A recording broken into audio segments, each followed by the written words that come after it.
The morning Khloe Mercer spilled scalding espresso across the chest of New York's most dangerous mafia boss, she had exactly $43 left to her name and 19 days before eviction.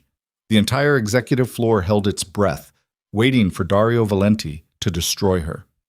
Instead, he stared at the trembling girl kneeling in coffee and shame on his $10,000 rug and felt something crack inside the concrete where his heart used to live. That single clumsy moment would ignite a war that nearly burned Manhattan to ash. If you're watching, smash that like button and drop your city in the comments so I can see how far this story travels. Now let me take you back to where it all started.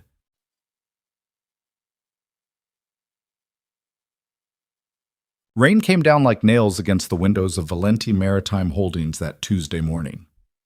Khloe stood outside the black glass tower on 47th Street with water soaking through her coat and her phone showing 3 missed calls from her landlord. The building rose into the gray sky like a knife blade. 49 floors of steel and secrets. She'd heard the stories.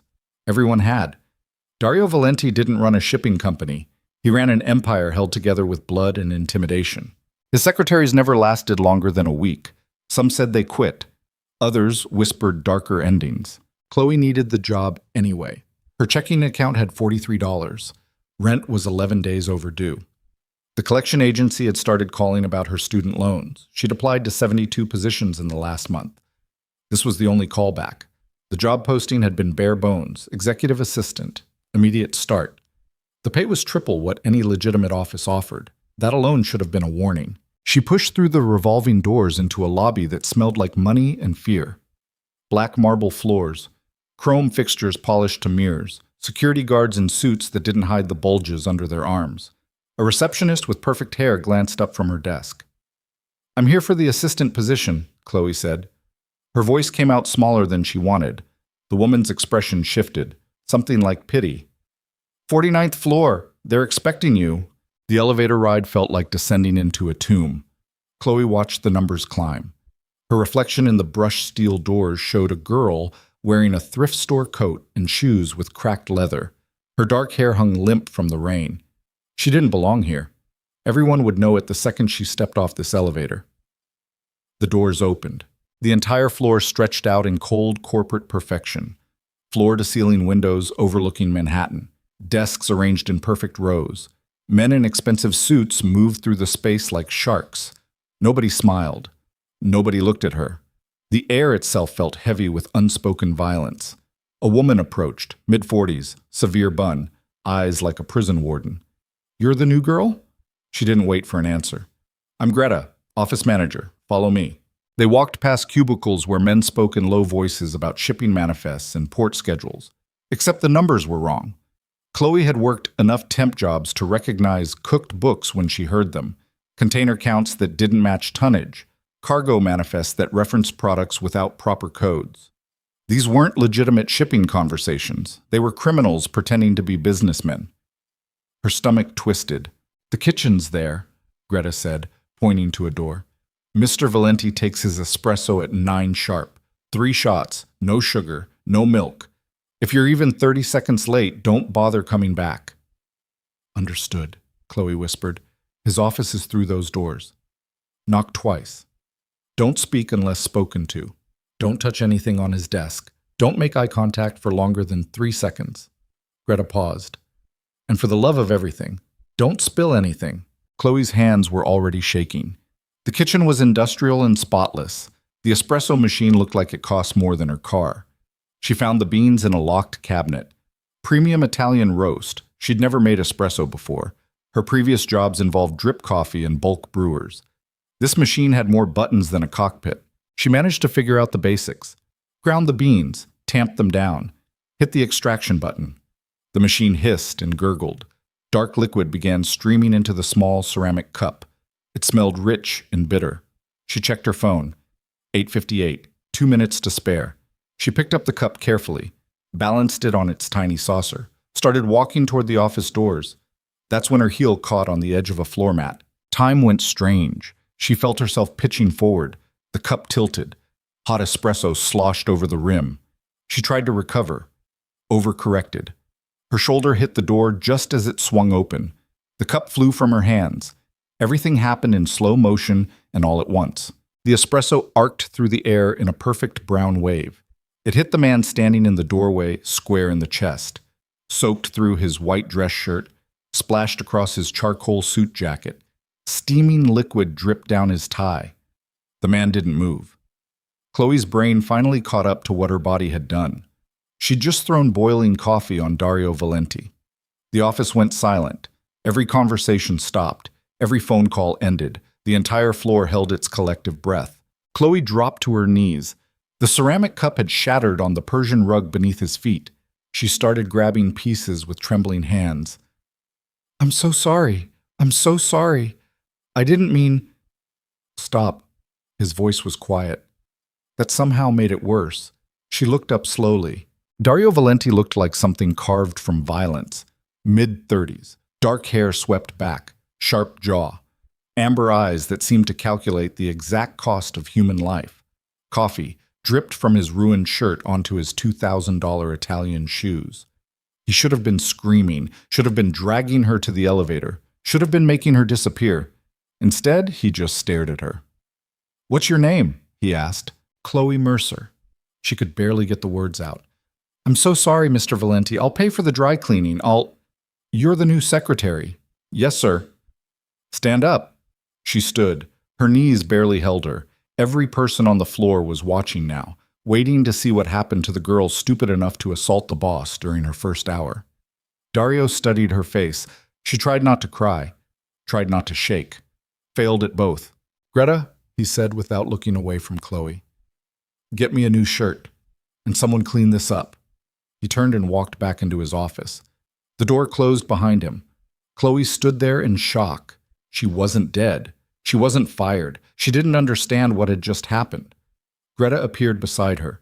"You have exactly 1 hour to prove you can do this job without destroying anything else. Don't waste it." The rest of the morning passed in a blur of terror and adrenaline. Khloe answered phones with shaking hands, filed documents she didn't understand, organized schedules for men whose names she'd heard on crime podcasts. Nobody spoke to her. They all watched her like she was a bomb waiting to explode. At 11:30, Dario's door opened. "Khloe." Inside. She walked into his office on legs that felt disconnected from her body. The space was massive. Dark wood panels, leather furniture, windows overlooking half of Manhattan, a wet bar that probably cost more than her college tuition. The only thing out of place was the man himself. He'd changed into a fresh shirt, but his jaw was tight, dangerous. "Sit," he said. She sat in the chair across from his desk. He remained standing, looking at her like she was a puzzle that didn't make sense. "Where did you work before this?" he asked. "Temp agencies mostly. Data entry, reception, whatever they assigned." "College. 2 years. Dropped out. Student loans." Her voice barely functioned. "I'm sorry about the coffee, Mr. Valenti. It won't happen again." "You're clumsy." It wasn't a question. Khloe felt her face burn. "Yes, sir." "Nervous." "Yes, sir." "Broke." She swallowed. "Yes, sir." "And you took this job anyway." "I need the money." Something flickered across his face, almost like interest. "Most people hear the stories about working here and run the other direction. You didn't." "I can't afford to run." He leaned back against his desk, crossed his arms. "Do you know what I do, Khloe?" Her mouth went dry. This was a test. The wrong answer could end very badly. "You run a maritime shipping company." That's the polite answer.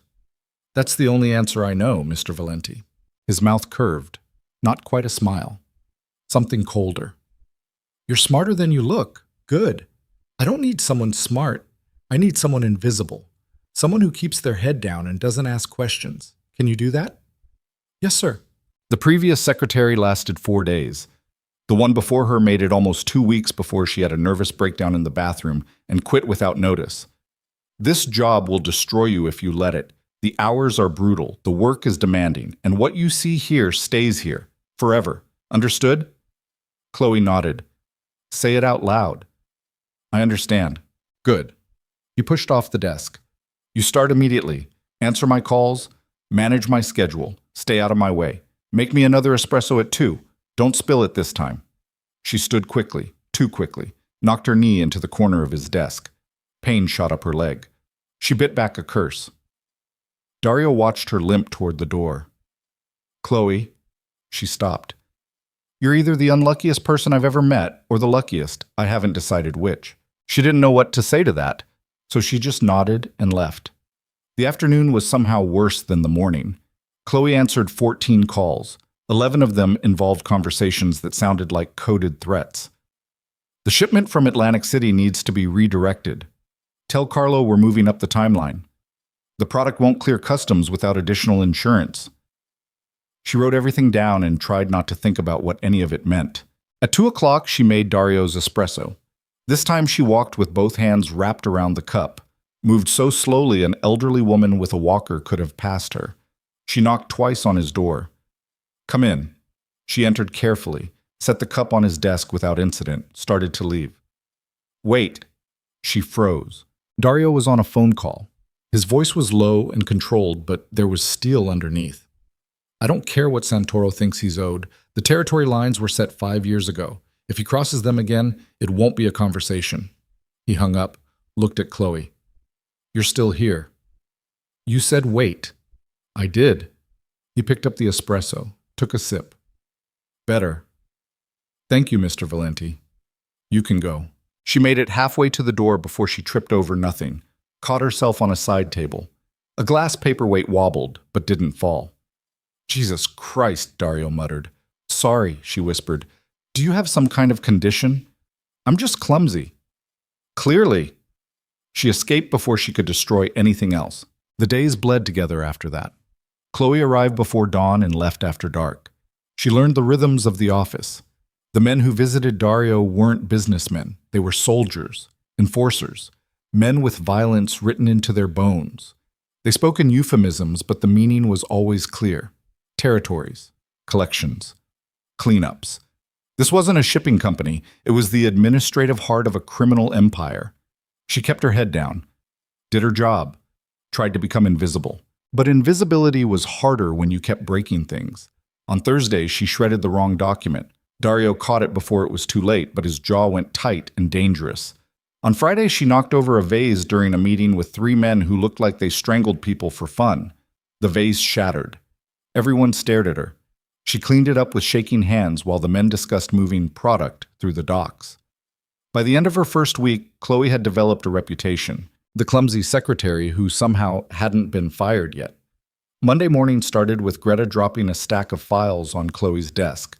These need to be organized by date and cross-referenced with the shipping manifests in Mr. Valenti's office. Don't mix them up. Don't lose anything. And for the love of everything, don't knock them over.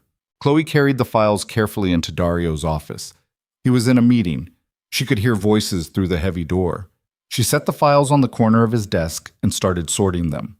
That's when she noticed the crimson leather ledger sitting open beside his laptop. She shouldn't have looked. It was none of her business, except the numbers were wrong. Glaringly, obviously wrong. She'd taken enough accounting classes to recognize manipulated entries. Container shipments listed at $10 million that should have been $6 million. Port fees inflated by 40%. Freight costs that didn't match tonnage. Someone was bleeding money from Dario's operation. The door opened behind her. Khloe jumped, knocked the files sideways. Papers scattered across the desk. She grabbed for them frantically. One sheet slid off the edge. She lunged. Her elbow hit the ledger. It tumbled to the floor with a heavy thud. Don't move. Dario's voice was cold, deadly. She froze with her hands full of loose papers. The ledger lay open on the Persian rug, numbers exposed. The men who'd been in the meeting with him crowded into the doorway. One of them had a gun poorly hidden under his suit jacket. I'm sorry, Khloe whispered. I didn't mean to. What did you see? Her brain screamed at her to lie. Say nothing. Claim ignorance. Instead, she heard herself say, the freight costs are wrong. Silence. What? Dario's voice was sharp. The freight costs. She pointed at the ledger with a shaking hand. They don't match the tonnage. Container shipments this size shouldn't cost this much. Someone's padding the numbers, probably skimming the difference. The men in the doorway shifted. Dario's eyes went dark and calculating. He picked up the ledger slowly, looked at the entries, then at Khloe. How do you know that? I took accounting classes. Before I dropped out. The math doesn't work. It's like someone's hiding another set of books inside the real ones. Dario stared at her for a long time. The air felt thin, dangerous. Then he looked at the men behind him. Out. All of you. They left. The door closed. Khloe was alone in the office with a mafia boss who'd just learned his secretary had discovered fraud in his empire. He sat on the edge of his desk. Show me. She blinked. What? Show me what you're talking about. She approached slowly, pointed to the entries that didn't make sense, walked him through the discrepancies, explained how the freight costs were inflated by routing charges through false intermediary companies. It was elegant fraud, hidden inside legitimate business expenses. Almost impossible to catch unless you were looking for it. When she finished, Dario was quiet. His jaw worked. She could see him processing, calculating. How long have you known about this? He asked. I just noticed it now, I swear. And you decided to tell me instead of keeping quiet. It's your money. She shrugged helplessly. Seemed like something you'd want to know. He laughed. Actually laughed. It was a dark sound that didn't reach his eyes. You're either the most honest person I've ever met or the stupidest. Probably both, Khloe admitted. He stood, walked to the windows, looked out at Manhattan stretched below them. Do you understand what you've just done? Made things worse? You've uncovered a betrayal my own underbosses missed for years. He turned back to her. Someone inside my organization is stealing millions, funding something, a rival operation, a coup. I don't know yet, but you just became the most valuable liability in this building. Khloe's stomach dropped. I won't tell anyone. I'll forget I saw anything. Too late for that. He moved closer. She backed up until she hit the desk. He leaned in, not touching her, but close enough that she could smell his cologne. Expensive. Dangerous. You know what people in my world do with loose ends, Khloe? She couldn't breathe. Please, I need this job. I won't. I'm not going to kill you. He said it like the idea was amusing. You're too useful, but you're not a secretary anymore. You're an asset, which means you don't leave my sight until I figure out who's betraying me. Understood? I don't understand anything, she admitted. Good. Keep it that way. He stepped back.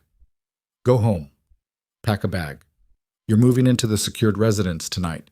Guard detail will pick you up at 7. Wait, what? Whoever's stealing from me will realize you're a problem the second I start investigating. That makes you a target. I don't let my assets get killed before they're useful. He returned to his desk, picked up his phone. Greta will give you the address. Don't be late. Khloe stood there in shock. Mr. Valenti, I can't just move into... You can, and you will. He didn't look up. Unless you'd prefer I put you on the street where my enemies can find you first. Your choice. It wasn't a choice. She left his office in a daze.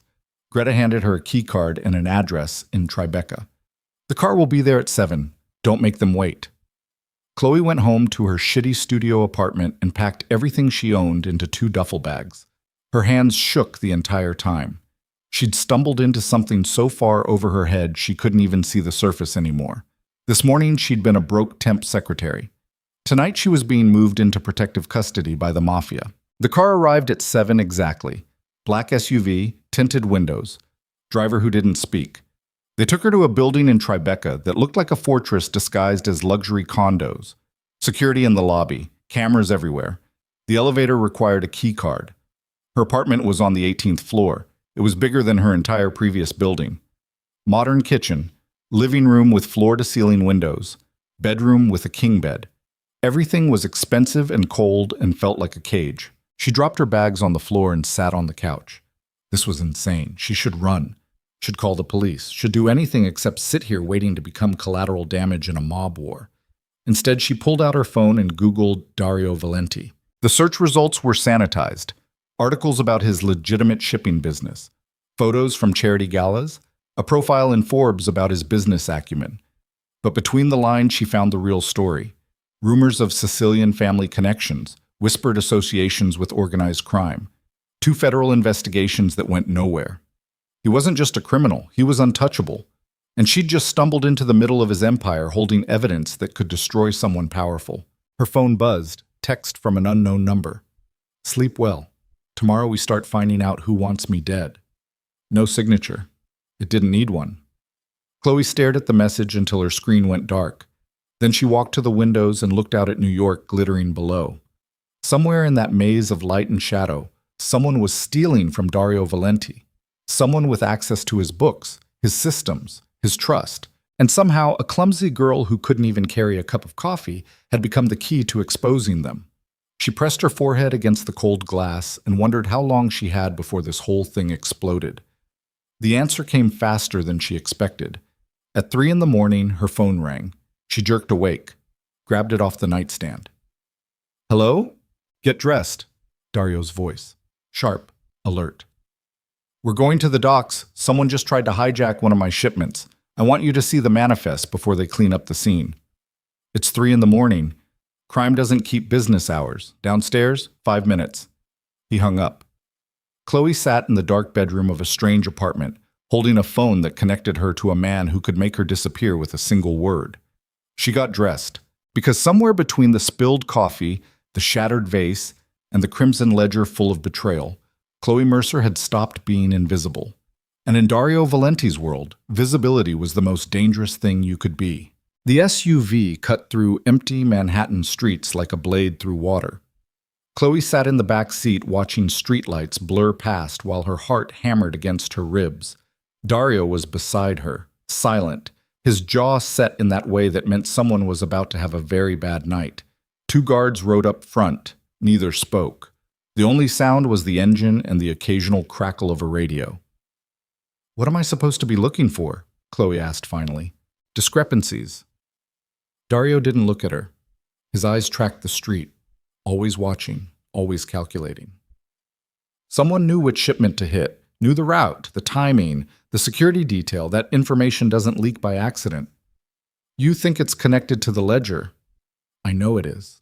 The dock sprawled along the Hudson like a city built from rust and shadow. Shipping containers stacked in rows that stretched toward the black water. Cranes loomed overhead like skeletal giants. The SUV pulled through a gate where guards waved them past without checking credentials. They knew who Dario was.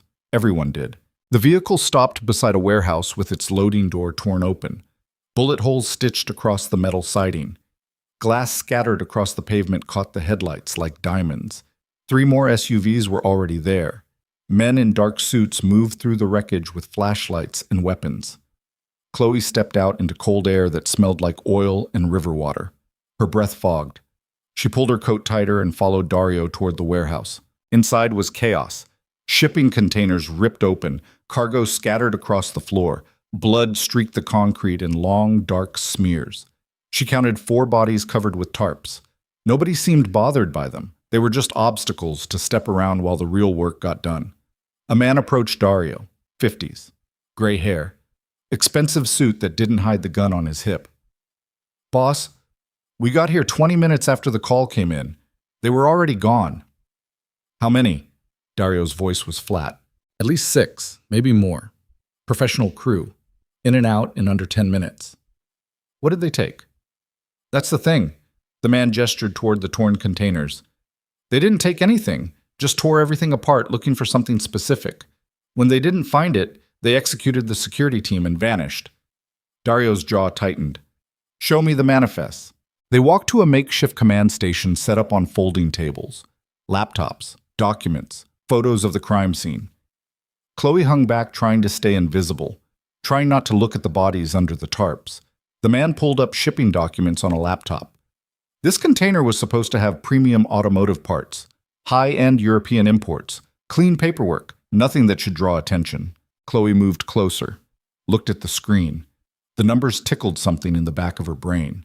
She pulled out her phone, opened the photos she'd secretly taken of the crimson ledger before everything exploded, started comparing entries.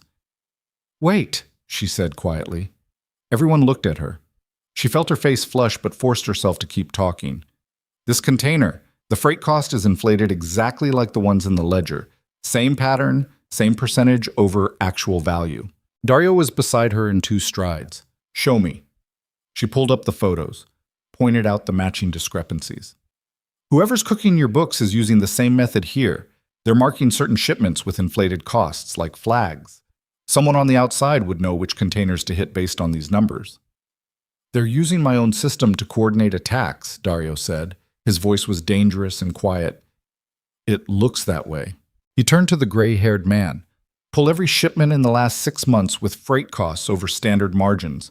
I want manifests, routes, personnel files for everyone who had access, on my desk by morning.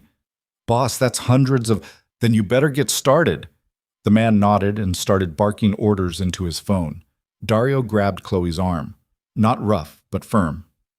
Come with me. He led her away from the command station toward a quieter corner of the warehouse. Away from the bodies and the blood and the men with guns. You need to understand something, he said. His amber eyes were intense in the harsh fluorescent lights. What you just did back there, that makes you more valuable than half my underbosses. It also makes you more dangerous to whoever's betraying me. I'm just reading numbers, Khloe said. Her voice shook slightly. You're exposing a conspiracy. There's a difference. He released her arm, ran a hand through his dark hair. I need you to dig deeper. Go through everything, every ledger, every manifest, every goddamn receipt if you have to. Find the pattern, find who's behind this before they realize you're the one unraveling their operation. And if they already know, then we're both in trouble. They returned to the SUV as dawn started breaking gray and cold over the city. Khloe's entire body felt wired. Too much adrenaline. Too little sleep. She watched Manhattan emerge from darkness as they drove back to Tribeca. The city looked different now, like she could see the violence hiding under all that glass and steel. Get some sleep, Dario said when they reached her building. I'll have everything sent to your apartment by noon. We start going through it this afternoon. You're coming here? I'm not letting you do this alone.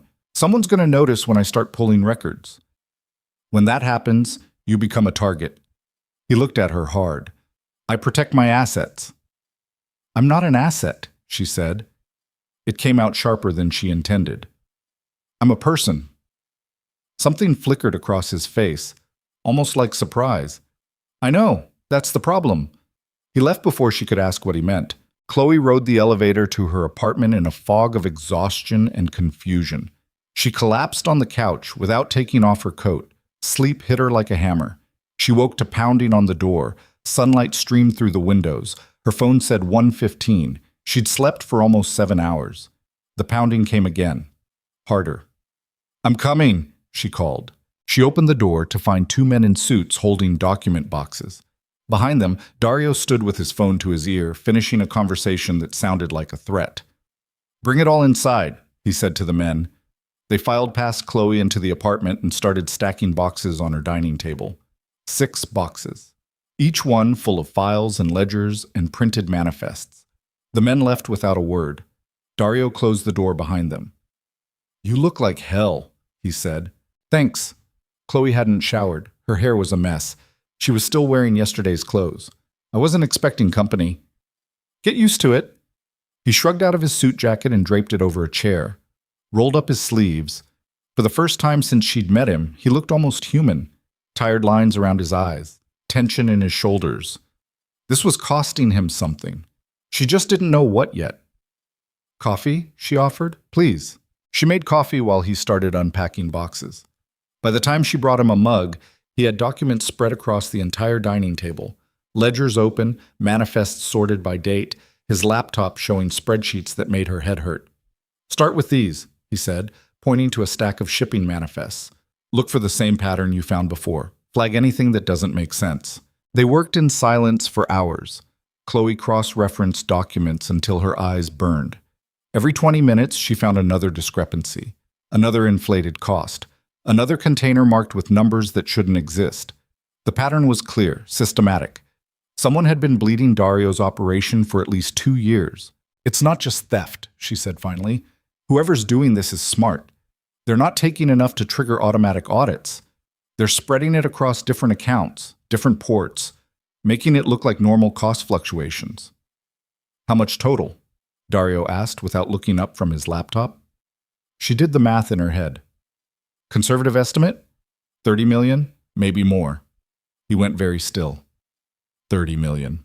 Give or take, it's hard to tell without seeing the actual bank transfers. Jesus Christ. He stood, paced to the windows. His hands flexed like he wanted to hit something. Someone's funding an entire operation with my money, building an army, buying territory, preparing to come at me. Do you know who it could be?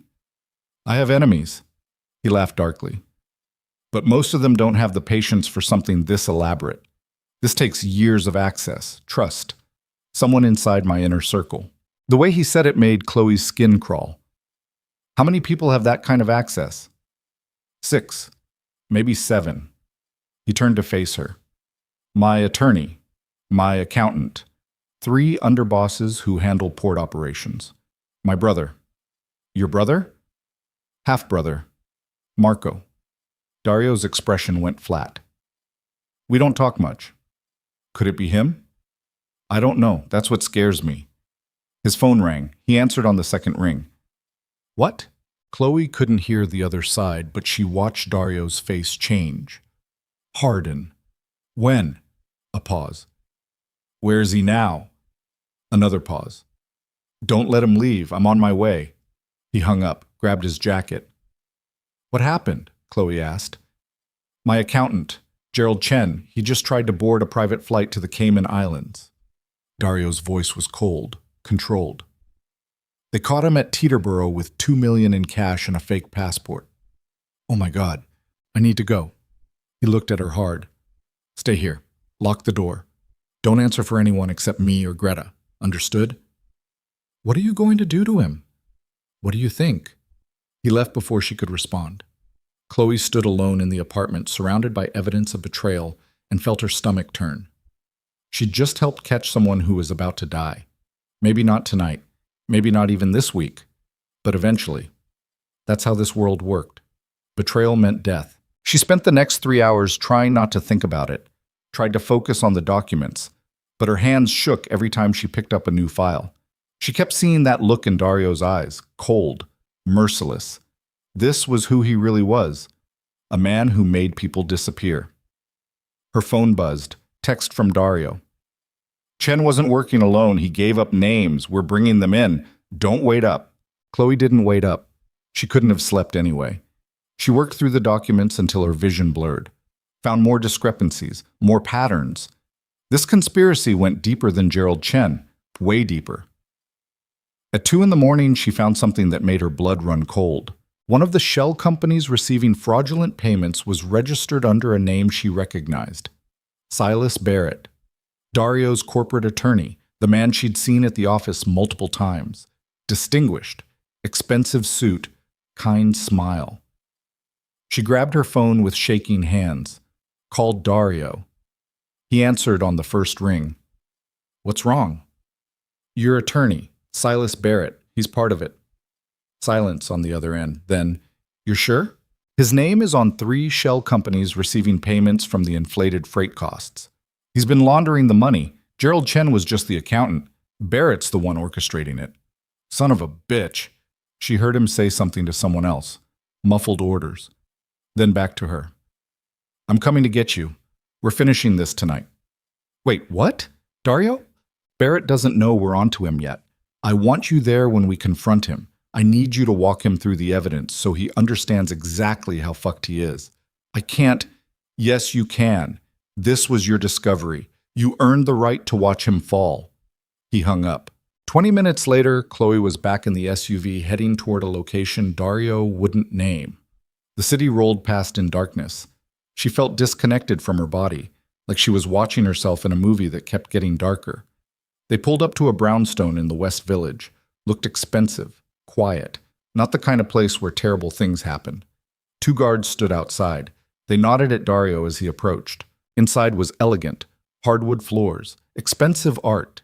Silas Barrett sat in a leather chair in the living room wearing pajamas and a robe. His face was pale, terrified. 2 more guards flanked him, neither holding weapons. They didn't need to. Dario, Silas said. His voice cracked. What's this about? Your men showed up and... Shut up. Dario's voice was ice.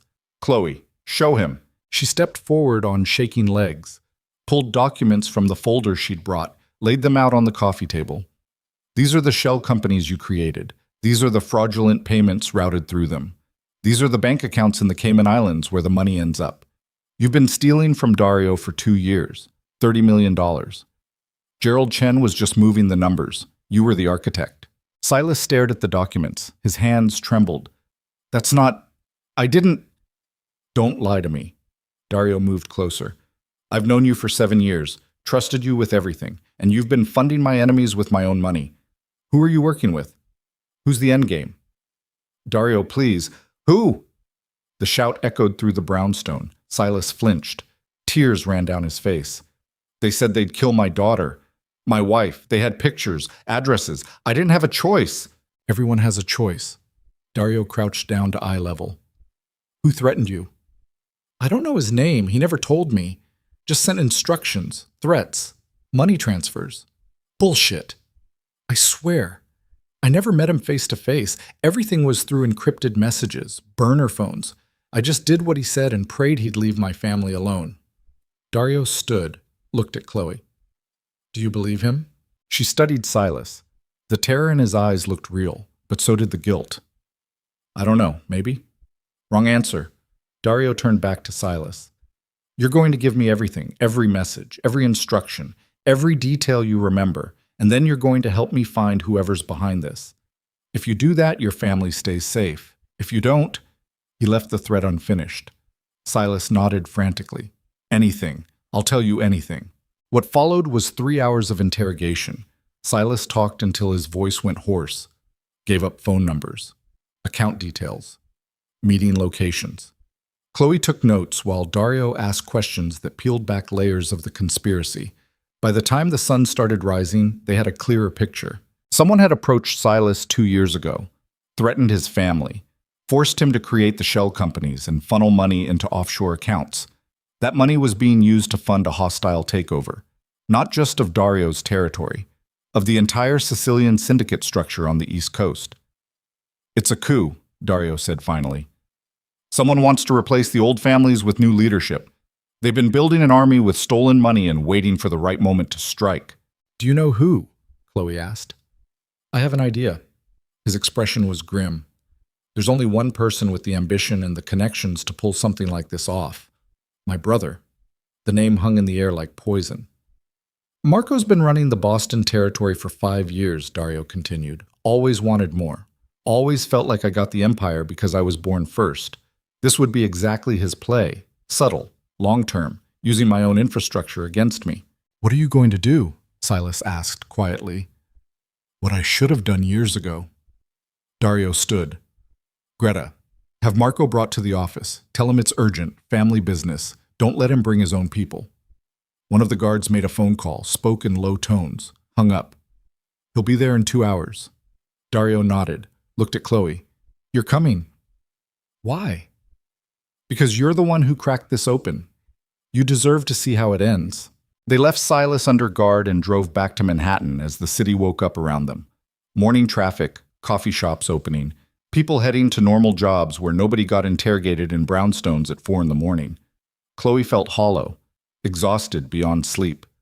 She'd been awake for almost 24 hours, seen things that would give her nightmares for years.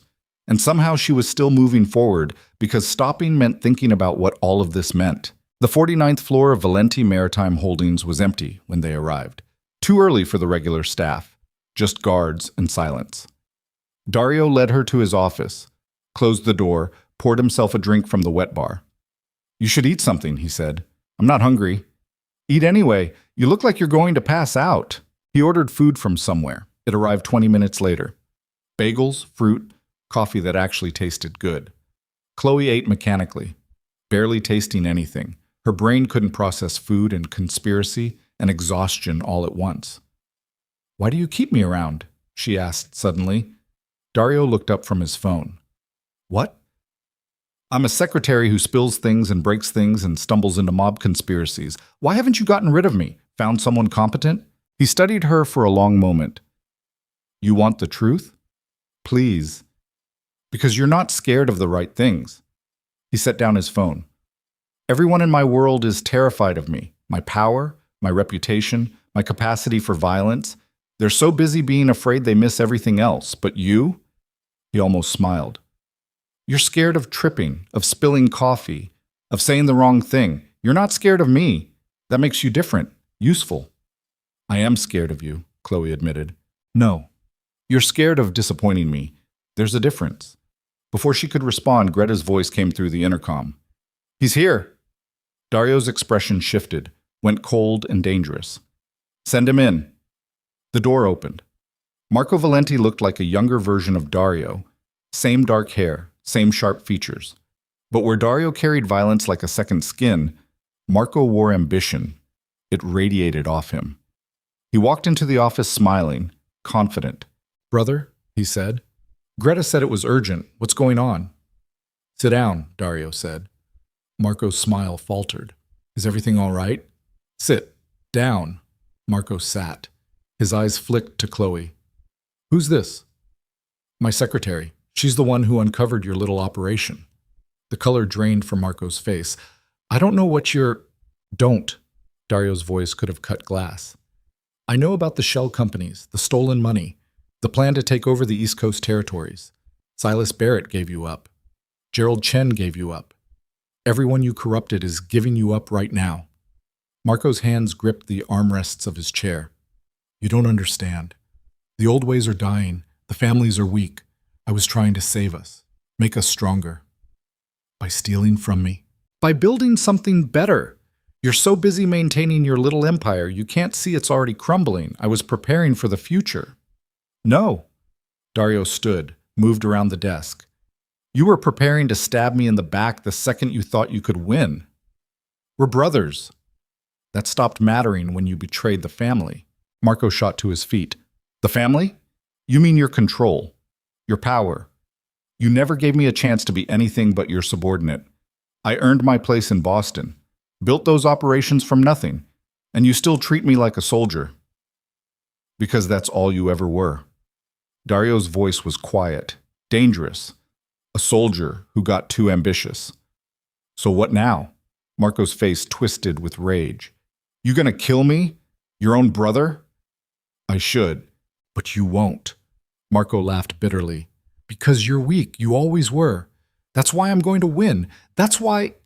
He moved fast, pulled a gun from his jacket, aimed it at Dario's chest. Everything happened in frozen seconds. Khloe screamed. Dario dove sideways. The gun fired. Glass shattered behind Dario's desk. The bullet missed by inches. Marco aimed again. Khloe didn't think. She grabbed the first thing her hand touched, a heavy crystal decanter from the wet bar, and hurled it across the office. Her aim was terrible. The decanter sailed wide, hit the wall, shattered into 1,000 pieces. But Marco flinched, turned toward the sound. That half second was all Dario needed. He launched himself across the desk, hit Marco hard. The gun went flying. They crashed to the floor in a tangle of fists and violence. Dario landed on top, drove his fist into Marco's face. Once, twice. Blood exploded from Marco's nose. The door burst open. Guards flooded in, hauled Dario off his brother before he could kill him. Marco lay on the Persian rug, bleeding and laughing. You think this ends with me? I'm just one piece. There are others. This city's going to burn, brother, and you won't be able to stop it. Get him out of here, Dario said. His voice was cold, empty. Lock him down. I want to know everyone he's been talking to, everyone involved. Tear apart his entire operation. The guards dragged Marco out, still laughing, still bleeding. The office went quiet. Dario stood in the wreckage, breathing hard. His knuckles were split, blood on his shirt. He looked at Khloe. She was pressed against the wall, shaking, tears streaming down her face. You okay? He asked. She nodded, couldn't speak. He moved toward her slowly. You threw a decanter at him. I missed. I know, but you tried. He reached out, wiped tears from her cheek with his thumb. The gesture was so gentle it broke something inside her. That's twice you've saved my life by accident. I don't understand any of this, she whispered. Good, you're not supposed to. But she did understand. Too much. She understood that Dario Valenti's world was violence and betrayal, that people died here, that she'd just witnessed a brother try to murder a brother, and somehow she was still standing in the middle of it all. What happens now? She asked. Now, we finish this. Dario stepped back. Marco's not the top. Someone's been coordinating with him, funding him. We need to find out who before they realize the whole operation just collapsed. How do we do that? The Maritime Foundation Gala is tomorrow night. Every major player on the East Coast will be there. Politicians, mob captains. Whoever's behind this will have to show their face, make their move. He looked at her hard. I need you there with me. Why? Because you see things other people miss. Because you're the one who broke this conspiracy open. Because... Trailed off. Because I trust you. The words hit her harder than they should have. I don't even own a dress for something like that, she said weakly. I'll take care of it. He pulled out his phone, started typing. Go home. Get some rest. I'll have everything you need sent to your apartment. Car picks you up at 7 tomorrow night. Dario, this isn't optional, Khloe. You're already in too deep. The only way out is through. He wasn't wrong. She left the office in a daze, rode the elevator down to the lobby, walked out into morning sunlight that felt too bright, too normal. The city moved around her like nothing had happened, like a man hadn't just tried to kill his own brother 49 floors above the street. Khloe made it back to her apartment, locked the door, slid down to the floor with her back against it. She'd come to New York broke and desperate, taken a job nobody wanted, spilled coffee on a mafia boss, somehow survived long enough to uncover a conspiracy that reached into the heart of his empire. And tomorrow night she'd be walking into a room full of predators wearing an expensive dress and pretending she belonged. Her phone buzzed. Text from Dario. Thank you for trying, for staying, for not running when any sane person would have. She stared at the message for a long time. Then she typed back, I don't think sanity was ever part of this equation. His response came immediately. Good. Insanity keeps you alive longer in my world. Khloe closed her eyes and tried to breathe. Tomorrow night at the gala, everything would come to a head. Whoever was orchestrating this coup would make their move, and she'd be standing right beside Dario when it happened. No more invisibility. No more hiding. She'd crossed a line she couldn't see back then, but understood now. The moment she picked up that crimson ledger. The moment she chose to tell Dario the truth instead of staying quiet. The moment she threw a decanter at a man with a gun. She wasn't a temp secretary anymore. She was something else, something dangerous. And tomorrow night, standing in a ballroom full of monsters disguised as Manhattan elite, Khloe Mercer would find out exactly what that meant. Because in Dario Valenti's world, there were only two kinds of people, the predators and the prey. And she was done being prey.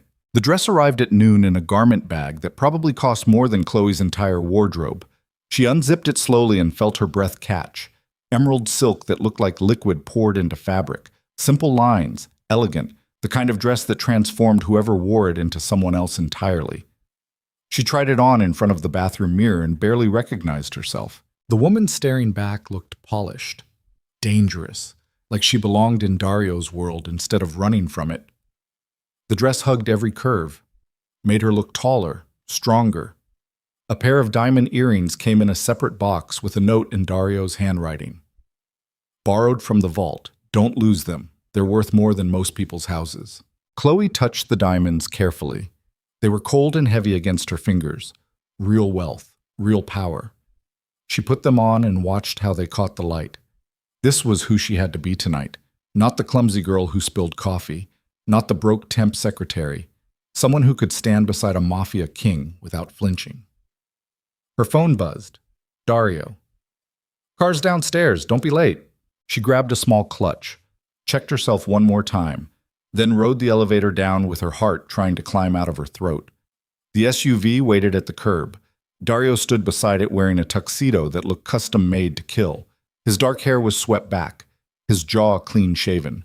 He looked like money and violence wrapped in Italian wool. When he saw her step out of the building, something flickered across his face. Surprise. Maybe appreciation. He covered it quickly.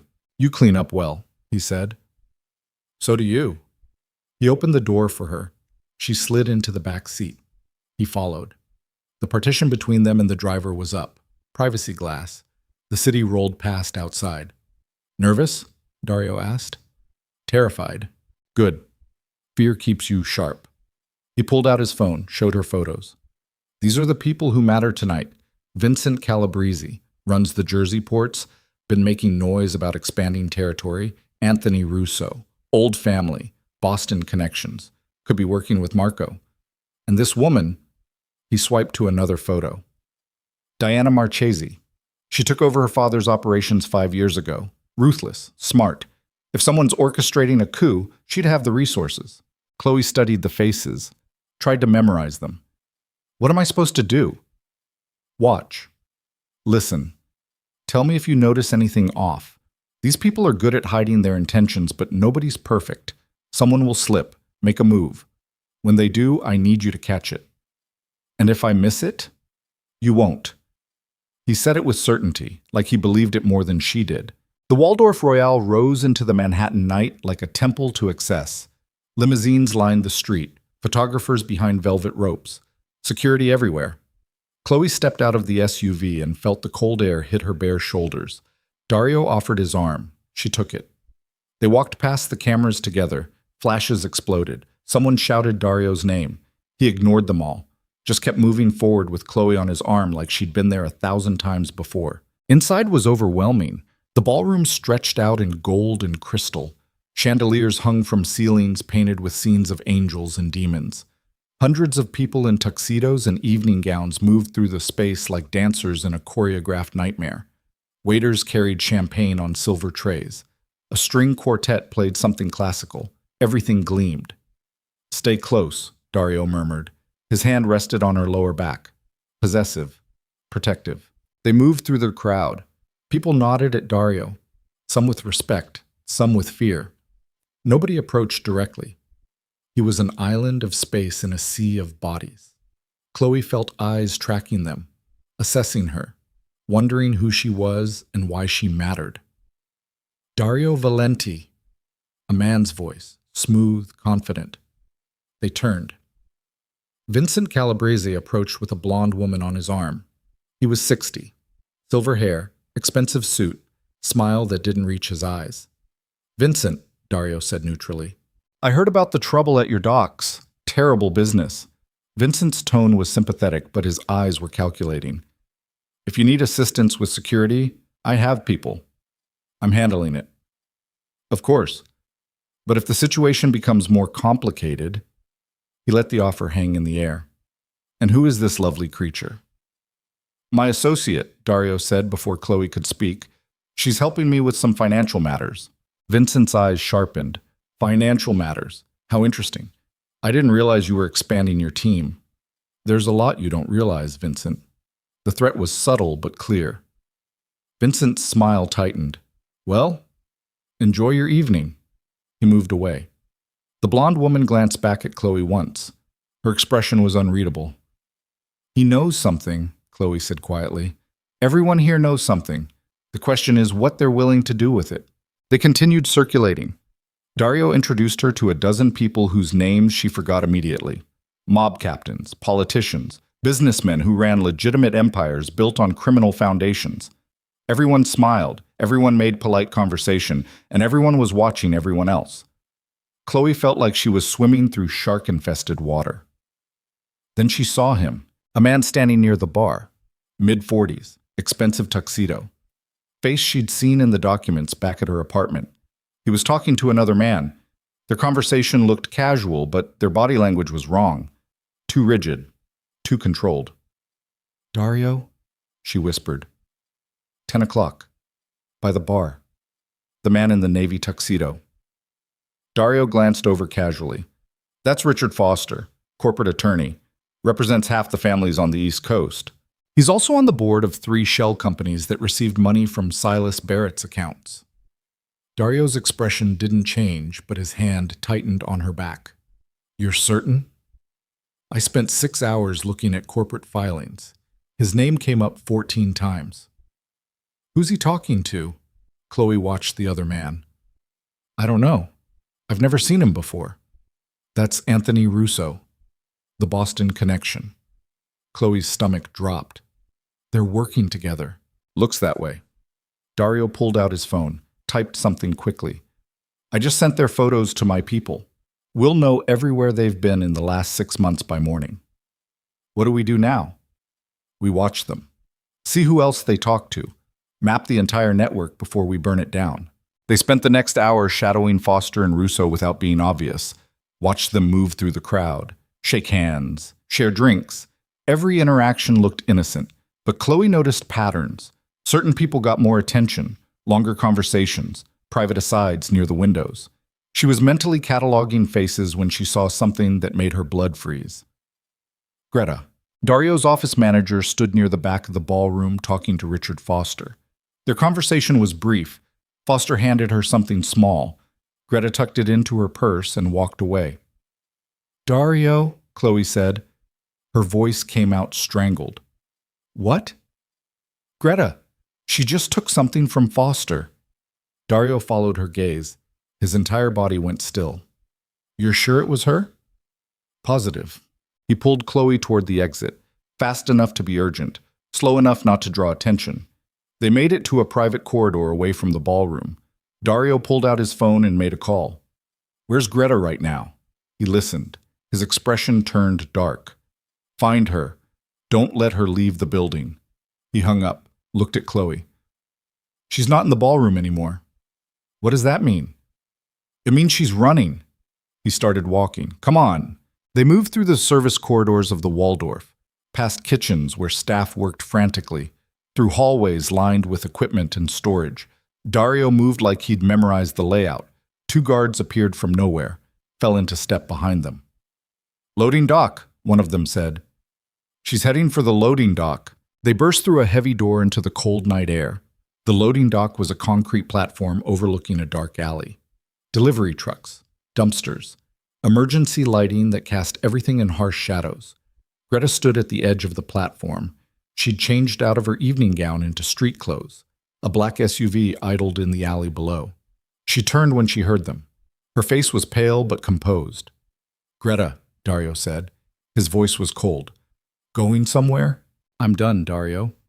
Her hand shook slightly, but her voice stayed steady. I've worked for you for 9 years, covered up your crimes, watched you destroy people. I'm done being part of it. Is that what you told yourself when you started working with my enemies? She flinched. I didn't have a choice. Everyone has a choice. Not when they threatened to kill your son. Greta's voice cracked. They have pictures of him, of his school. They said if I didn't help them, they'd make him disappear. What was I supposed to do? Come to me. You? She laughed bitterly. You would have asked me to sacrifice him for the greater good, for the empire. I've seen you make that calculation 100 times. Don't pretend you would have saved him. You don't know that. Yes, I do. Tears ran down her face now. You're not capable of putting anyone before your power. That's why everyone around you eventually betrays you. We all realize the same truth. You'll never value us more than your empire. Dario took a step forward. Who threatened your son? Does it matter? Tell me. Diana Marchese. Greta wiped her eyes. She approached me 2 years ago, said she was building something better, something that would replace the old families. All I had to do was feed her information, schedules, shipping routes, personnel files, small things at first. Then bigger. I couldn't stop. Every time I tried, she showed me new pictures of my son. Where is she now? I don't know. She contacts me, not the other way around. Dario pulled out his phone, typed something.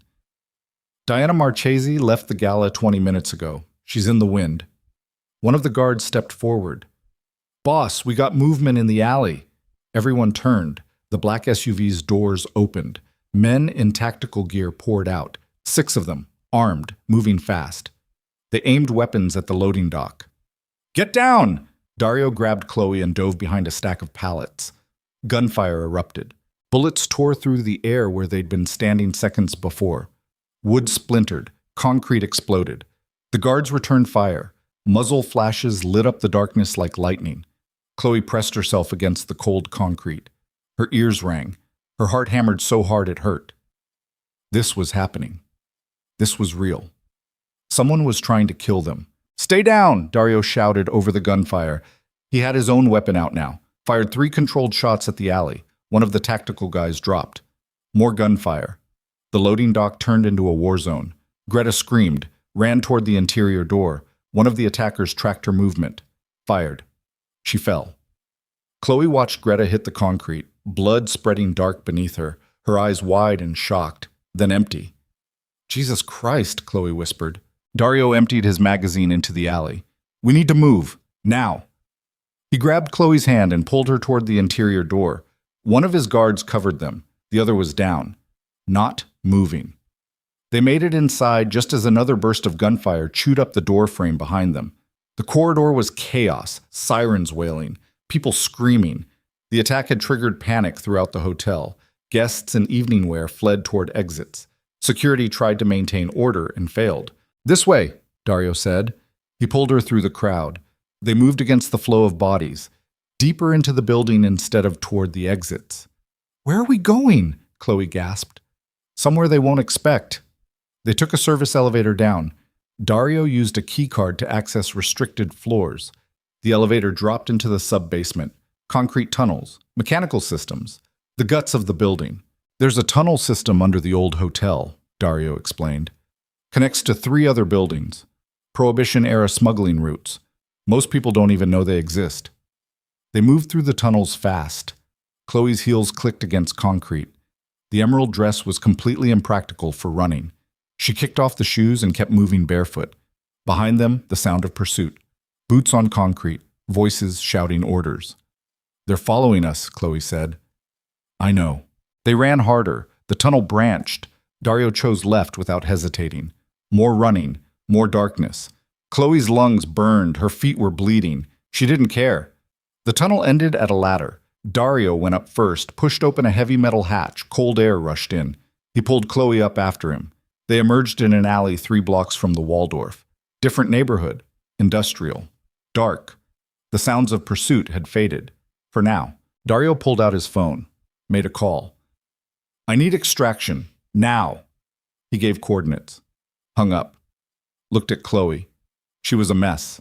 Dress torn, feet bleeding, hair wild. The diamonds still hung from her ears, absurdly expensive amidst the destruction. You okay? He asked. Greta's dead. I know. They killed her right in front of us.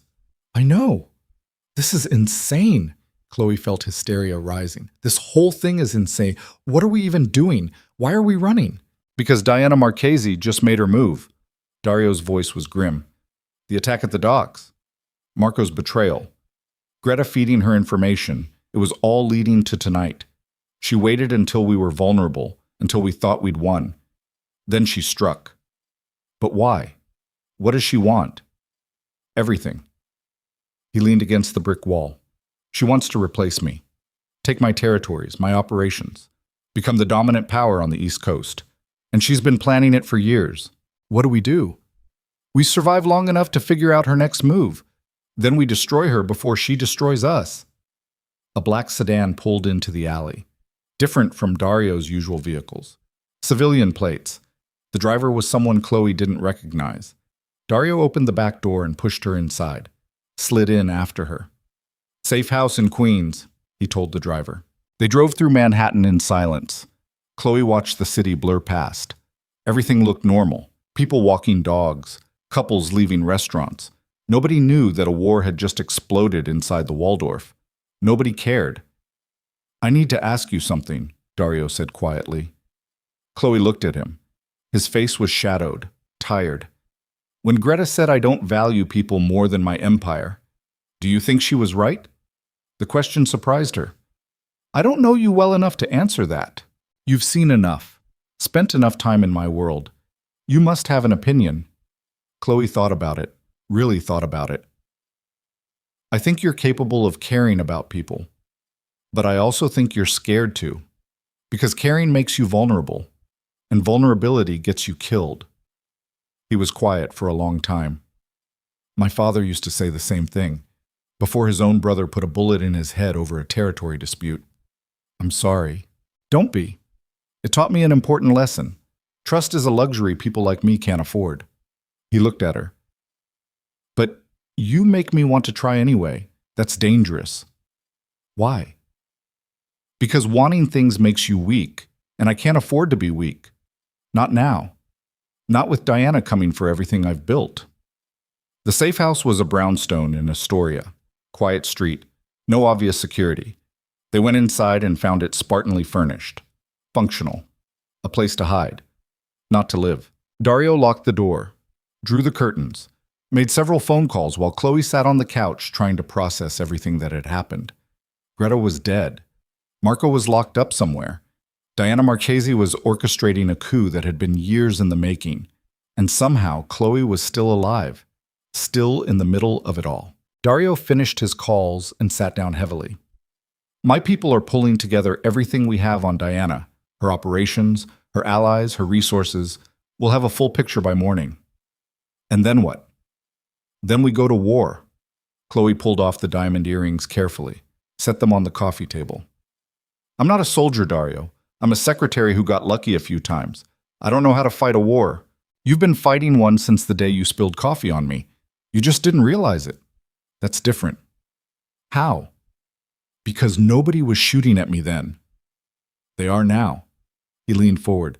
I can send you away, put you on a plane to anywhere you want. New identity, new life. You'd be safe. But I need you, your mind, your instincts, the way you see patterns nobody else catches.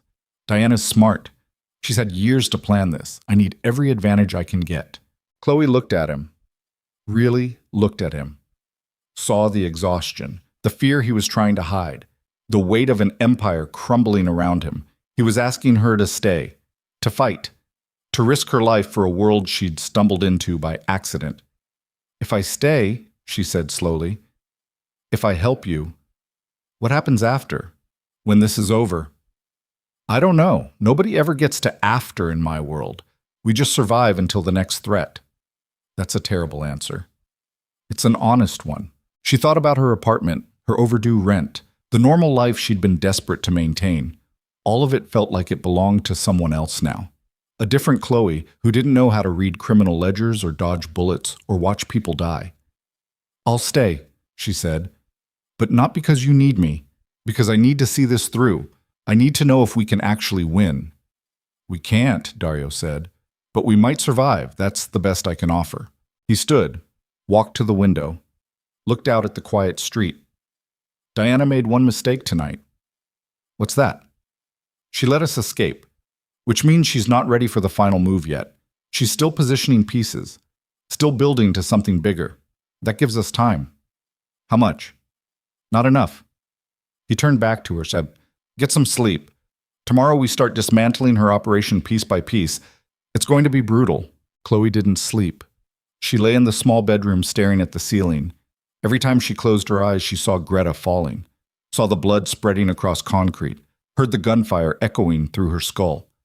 Somewhere in the city, Diana Marchese was planning her next move, and Khloe was going to help Dario destroy her. Because somehow in the chaos and violence and terror, she'd stopped being a temp secretary trying to survive. She'd become something else, something dangerous enough that people wanted her dead, and that terrified her more than anything. Because if she survived this, if she made it through the war that was coming, she'd never be able to go back to who she was before. The girl who spilled coffee and tripped over her own feet was gone. In her place was someone who knew how to read criminal conspiracies, how to dodge bullets, how to look death in the face and keep moving forward. Khloe stared at the ceiling and wondered if that was survival or damnation. Maybe in Dario's world, they were the same thing. Dawn came gray and cold through the brownstone windows. Khloe hadn't slept. She sat on the couch, wrapped in a blanket, watching Manhattan emerge from darkness. Her feet were bandaged. The emerald dress hung over a chair like a ghost. Everything from last night felt distant and immediate at the same time. Dario appeared in the doorway. He'd showered, changed into dark tactical clothing. He looked like a man preparing for war. Coffee's in the kitchen, he said. She found him standing over a laptop at the dining table. Papers spread everywhere, photos, maps, personnel files. His eyes were bloodshot but focused. He hadn't slept either. What did you find? She asked.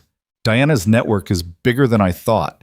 He pointed to a map of the East Coast with red pins marking locations. She's been quietly taking over territories for 3 years, using front companies, shell corporations, making it look like organic business expansion. By the time the old families realized what was happening, she already controlled half their operations. How is that possible? Money, patience, ruthlessness. He tapped another document. She inherited her father's empire 5 years ago. Everyone thought she'd be weak, a woman in a man's world. They underestimated her. She used that, played dumb while building an army. Khloe studied the map. The red pins formed a pattern, closing in on Manhattan from every direction. She's been surrounding you for years. Last night was supposed to be the final move. Public assassination at the gala. Make a statement. But we escaped. Now she's vulnerable. Her timeline is disrupted. She has to accelerate. What does that mean for us? It means she's going to come hard and fast. No more subtle moves, no more patience. She'll throw everything at us. He looked up. His amber eyes were dark, determined. We have maybe 48 hours before she regroups and strikes again. We need to hit her first. How? By doing what she doesn't expect, going on offense instead of hiding. He pulled up a file on his laptop. Diana runs everything from a corporate headquarters in Midtown. 53rd floor of the Apex Tower. Legitimate shipping company on paper. Criminal empire in reality. She thinks it's untouchable. Too public. Too visible. You want to attack her there? I want to walk through the front door and burn her operation to the ground. Khloe stared at him. That's insane. It's the only move she won't see coming. She expects me to go defensive, secure my territories, call in allies, build up forces. That takes time. Time she can use to consolidate power. But if I hit her now while she's still celebrating last night's attack, I can destabilize her entire network before she realizes what's happening. You'll get killed. Maybe. But at least I'll take her with me. The certainty in his voice scared her more than the plan. This wasn't strategy. This was suicide dressed up as offense. What do you need me to do? She asked quietly. He looked surprised. You're not arguing? Would it matter? Probably not. Then tell me what you need. He handed her a tablet. These are Diana's financial networks, the legitimate companies funding her criminal operations. I need you to find the weak points, the accounts that would cause maximum damage if they suddenly disappeared. Can you do that? Khloe took the tablet, started scrolling through corporate structures and offshore accounts. Her brain shifted into the analytical mode that had started this whole nightmare. Numbers and patterns, hidden connections. It was almost comforting, something she understood. She worked for 3 hours straight, barely moved, barely breathed. Just let her mind map the web of Diana's empire. Found the pressure points, the accounts that funneled money to dozens of shell companies, the investment funds that looked legitimate but financed criminal operations, the weak links in an otherwise perfect structure. Here, she said finally. Marked 6 accounts on the tablet. These are the keystones. If these accounts get frozen or drained, her entire financial network collapses. She can't pay her people, can't move product, can't fund operations. It would cripple her. Dario studied her work. How fast can this happen? If you have someone who knows banking systems, hours, maybe less. He made a phone call, spoke in rapid-fire Italian, hung up. I have someone. He's the best. If anyone can crack these accounts, it's him. What happens after we hit her finances? Then we hit her people, her underbosses, her soldiers, everyone who supports her. We dismantle the empire from the inside while she's scrambling to stop the bleeding. He closed the laptop. And then we go for her directly. At the Apex Tower. At the Apex Tower. When? Tonight. Khloe's stomach dropped. That's not enough time to plan. We don't have time. Diana's probably already figuring out we're not dead. Every hour we wait gives her more chances to come at us. We move tonight, or we don't move at all. The rest of the day passed in a blur of preparation. Dario made calls, coordinated with people Khloe never saw. Weapons appeared, tactical gear, communication equipment. The brownstone transformed from safe house to war room. Khloe stayed at the dining table working through Diana's financial structures, finding more vulnerabilities, more weak points. She barely ate, barely registered the men coming and going, just focused on the numbers because the numbers made sense. The numbers didn't try to kill you. At 4 in the afternoon, Dario's phone rang. He listened. His expression shifted. When? A pause. How many? Another pause. Lock it down. I'm on my way. He hung up, looked at Khloe. Diana just hit 3 of my warehouses simultaneously, burned them to the ground, killed everyone inside. Oh my God! She's accelerating faster than I thought. We need to move now. Tonight's too late. Wait, what? We're going now. Right now. He was already moving, grabbing gear. Get dressed. Something you can move in. We leave in 10 minutes. Khloe's brain struggled to catch up. Dario, I'm not a soldier. I can't. I know. You're staying in the car. But I need you close. Need your eyes on the financial systems while we're inside. Real-time intelligence. Can you do that? She nodded because what else could she do? This was happening. No more time to prepare. No more planning. Just action. She changed into jeans and a dark sweater, pulled her hair back, looked at herself in the mirror, and barely recognized the woman staring back. 3 weeks ago, she'd been a temp secretary. Now she was about to participate in a mob war. The motorcade consisted of 3 SUVs, 12 men total, all heavily armed. Khloe rode in the second vehicle with Dario and 2 guards. Nobody spoke. The tension was thick enough to cut. They drove into Midtown in late afternoon traffic. The Apex Tower rose into the gray sky like a monument to corporate ambition. Glass and steel, 70 floors. Diana's empire lived on the 53rd floor, disguised as a legitimate shipping company. We're going through the parking garage, Dario said. Security there is lighter. We get to the service elevators before they realize we're inside. Then up to 53, fast and hard. What about building security? Bought off. They'll be looking the other way for exactly 12 minutes. After that, we're on our own. The SUVs descended into the underground parking structure. Concrete pillars, fluorescent lights. The vehicles stopped near a service door. Everyone piled out fast, moved with military precision toward the entrance. Khloe stayed in the SUV with 1 guard and a laptop connected to Diana's financial networks. She could see everything on the screen, watch the accounts in real time. Dario had given her a communication earpiece. She could hear him breathing as he moved through the building. We're in, his voice crackled, heading to the elevators. On the laptop screen, numbers started shifting. Dario's financial specialist was already working, draining accounts, transferring funds to holding companies that would freeze them, making Diana's money disappear in real time. First account is locked, Khloe said into her mic. Moving to the second. Copy that, Dario replied. She heard gunfire through the earpiece, sharp cracks, shouting. Then Dario's voice again. We've got resistance. 53rd floor security is engaged. Moving forward. Khloe's hands shook as she typed. Marked the second account, watched it drain. Second account frozen. Working on 3. More gunfire. Someone screamed. The audio cut out for 5 seconds. When it came back, she could hear heavy breathing, running footsteps. We're inside her operations center, Dario said. Place is massive. Computers everywhere, files. This is her command center. Copy that, one of his men replied. Planting charges now. Wait, Khloe said. Her eyes caught something on the screen. A transaction moving through one of Diana's remaining active accounts. Large transfer. Real time. Dario, she's moving money. Big amount. 20 million. Transferring it somewhere. Can you see where? Khloe traced the transaction. Offshore account, Cayman Islands. But there's a secondary transfer scheduled. She checked the timestamp. 3 minutes. To a domestic account. What account? She pulled up the details. Felt her blood turn to ice. It's a security company. Private military contractors. She's paying for more soldiers. They're scheduled to arrive at the Apex Tower in... She checked the notes attached to the transfer. They're already here. Building perimeter. You're about to be surrounded. Shit. Dario's voice was sharp. How many? The payment is for 40 operatives, full tactical gear. Dario, you need to get out, now. Not until this place is ash. She heard him talking to his men, giving orders. Set the charges. 2 minutes. Then we extract. Khloe's screen lit up with an alert. The third account she'd been draining suddenly reversed course. Money flooding back in from multiple sources.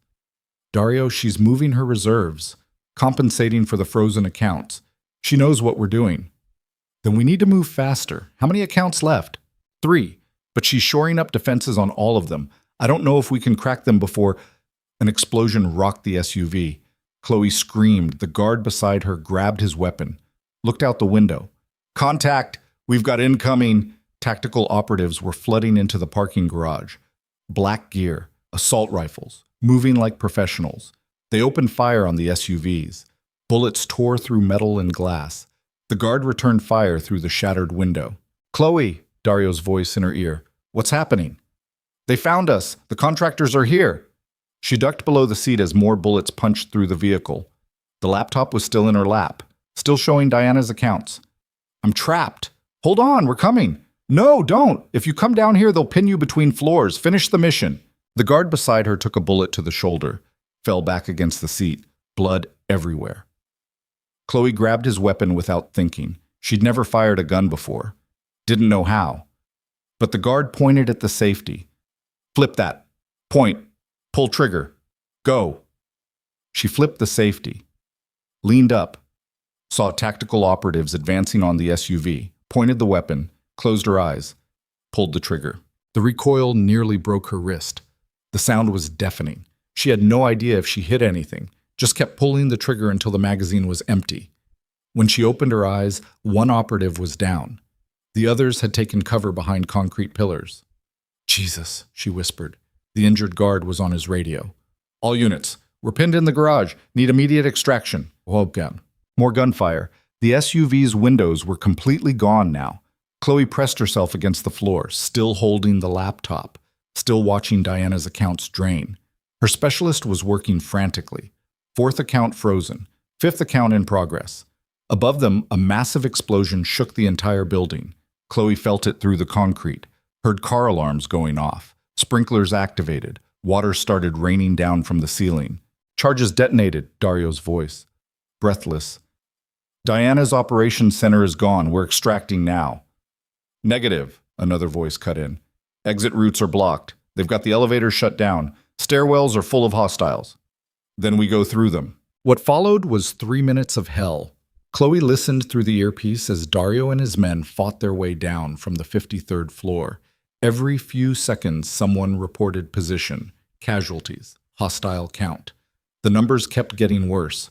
In the parking garage, the contractors regrouped, started advancing on the SUVs again, more coordinated now. Khloe had no weapon, no way to fight back. The injured guard was unconscious, bleeding out beside her. She looked at the laptop. One account left, the last major financial artery feeding Diana's empire. If she could freeze it, Diana would be crippled, but the contractors were 20 feet away, 10 feet, 5 feet. "Come on," she whispered to the laptop. "Come on." The account drained, froze, locked. At the same moment, the side door of the SUV was ripped open. A contractor aimed a rifle at her face. "Don't move!" Khloe raised her hands, still holding the laptop. "I'm not armed." "Who are you?" "Nobody. I'm nobody." He grabbed her, dragged her out of the SUV, threw her against a concrete pillar. Her head bounced off the stone. Stars exploded across her vision. The laptop clattered to the ground. "We've got Valenti's secretary," the contractor shouted into his radio. "Repeat, we have the girl." Through her swimming vision, Khloe saw more SUVs arriving, more contractors. They were setting up a perimeter, creating a kill box, waiting for Dario to emerge from the building. This was the trap. They'd used her as bait. "Dario," she gasped into her earpiece. "Don't come out. It's a trap. They're waiting for you." "Where are you?" "Doesn't matter. You need to find another way out. They'll kill you if you come through the garage." "I'm not leaving you. You have to." "No." His voice was absolute, final. "I protect my people. Always." Khloe felt tears burning her eyes. "Then we're both dead." "Not yet, we're not." She heard more gunfire, closer now. The contractors around her turned toward the service entrance. Dario and his remaining men burst through the door, 5 of them left, against 40 contractors. The numbers were impossible, but they came anyway. Dario moved like violence given form, fired his weapon in controlled bursts, dropped 2 contractors before they could react. His men spread out, took cover behind vehicles, returned fire. The parking garage became a war zone. Khloe was still pressed against the pillar, trapped in the middle of the firefight. Bullets whined past her head, ricocheted off concrete. She made herself as small as possible and prayed. One of Dario's men went down. Then another. The contractors were closing in. Professional, methodical. They had superior numbers and position. This was a massacre in slow motion. Dario made it to a concrete pillar 10 feet from Khloe. Blood streaked his face from a cut above his eye. His suit jacket was torn. He looked at her. Their eyes met across the chaos. "When I move," he said, "you run. Understand? I'm not leaving you." "Yes, you are." He ejected his empty magazine, slammed in a fresh one. "This ends tonight, one way or another, but you get out. You survive. You tell people what Diana did. Promise me." Dario promise me. "I promise." He nodded, took a breath, then stood up from cover and opened fire. It was suicide. Deliberate. Drawing all the attention to himself. Giving her a chance to run, Khloe ran. She sprinted towards the exit while gunfire erupted behind her, made it to the ramp leading out of the garage. Kept running. Her lungs burned. Her vision swam. She could still hear the battle behind her, still hear Dario fighting impossible odds. She burst out onto the street. Evening had fallen. People scattered at the sight of her. Blood on her clothes. Terror in her eyes. She kept running. Didn't know where. Just away. Away from the death and the bullets and the man who'd just sacrificed himself so she could escape. 2 blocks away, she collapsed in an alley, pressed her back against brick and tried to breathe, tried to think. Her earpiece had fallen out somewhere. She couldn't hear anything, didn't know if Dario was alive or dead. She pulled out her phone with shaking hands. It was cracked, but functional. She had one message, sent 15 minutes ago from an unknown number. "You took everything from me. Now I'm taking everything from you, starting with him. Diana." Diana had known they were coming, had prepared for it, turned Dario's offense into a trap, and now he was probably dead. His men were dead. Everything was gone. Khloe stared at the message until her vision blurred. She'd helped him plan this, told him where to hit, how to cripple Diana's finances, and Diana had been 3 steps ahead the entire time, using Dario's attack as an opportunity to eliminate him permanently. Sirens wailed in the distance. Police, fire trucks, emergency responders converging on the apex tower. Someone would find the bodies, start investigating, connect the dots. Khloe needed to disappear before that happened. She forced herself to stand, started walking, away from the sirens, away from the tower, away from everything. Her phone buzzed. New message. Unknown number. "Parking garage, sublevel 3. Now, come alone or I kill him." Khloe stopped walking. Dario was alive, but Diana had him. This was another trap, obviously. Diana wanted her to come back, wanted to eliminate the last loose end. If Khloe went back to the apex tower, she'd die. Simple as that. She looked at the message again. "Come alone or I kill him." Khloe turned around, started walking back toward the tower, because somewhere between the spilled coffee and the crimson ledger and the bullets and the blood, she'd made a choice without realizing it. She'd chosen Dario, chosen this world, chosen to stop running. And if that meant walking into a trap to save a man who'd tried to save her, then that's what she'd do. The parking garage was chaos when she returned. Emergency vehicles blocked the entrance. Police tape everywhere. But sublevel 3 was below the main garage, accessible through a secondary entrance most people didn't know about. Khloe found it, descended into darkness. The lower level was empty, silent, just concrete and shadow and the smell of gun smoke. She walked slowly, every footstep echoing, every nerve screaming at her to run. She found them in the center of the space. Dario was on his knees, hands zip-tied behind his back, blood running down his face. 2 contractors flanked him with rifles pointed at his head, and standing in front of him, wearing an expensive suit and holding a pistol, was Diana Marchese. She was beautiful, late 30s, dark hair pulled back, cold eyes that assessed Khloe like she was calculating her worth. "There you are," Diana said. Her voice was smooth, cultured. "I was worried you'd be smart and run. Glad to see you're predictably stupid instead." Khloe stopped 20 feet away, raised her hands.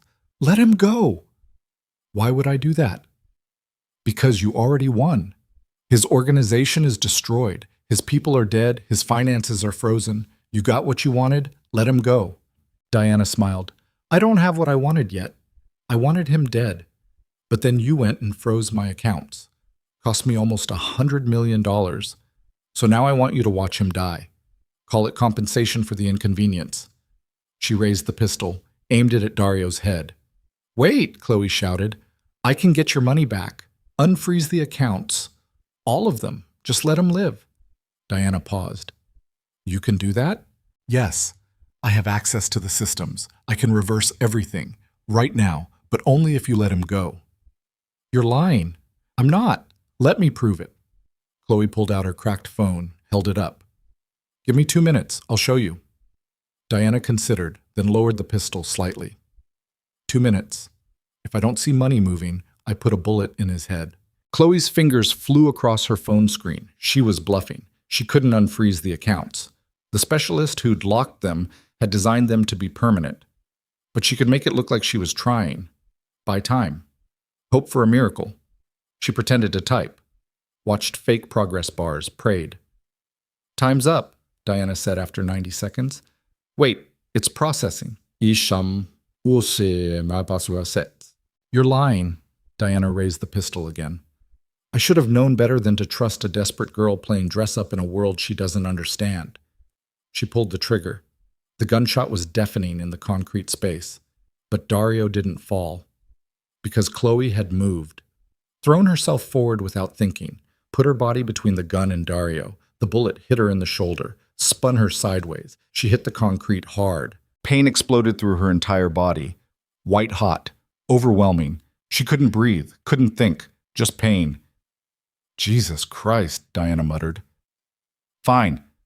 You want to die first? Be my guest." She aimed at Khloe again, but before she could fire, the parking garage filled with light and sound. Police. Dozens of them. Flooding in from every entrance, weapons drawn, shouting orders. Someone had called them. Must have seen Khloe return. Reported suspicious activity. Something. Diana's contractors scattered. Chaos erupted. Gunfire. More shouting. Through her fading vision, Khloe saw Dario tackle Diana. Saw them struggle for the weapon, saw it go flying across the concrete. Then everything went dark. She woke up in an ambulance, sirens wailing, lights flashing past the windows. A paramedic was working on her shoulder, applying pressure, saying things she couldn't process. "Dario," she gasped. "Don't talk," the paramedic said. "You've lost a lot of blood. Just stay still."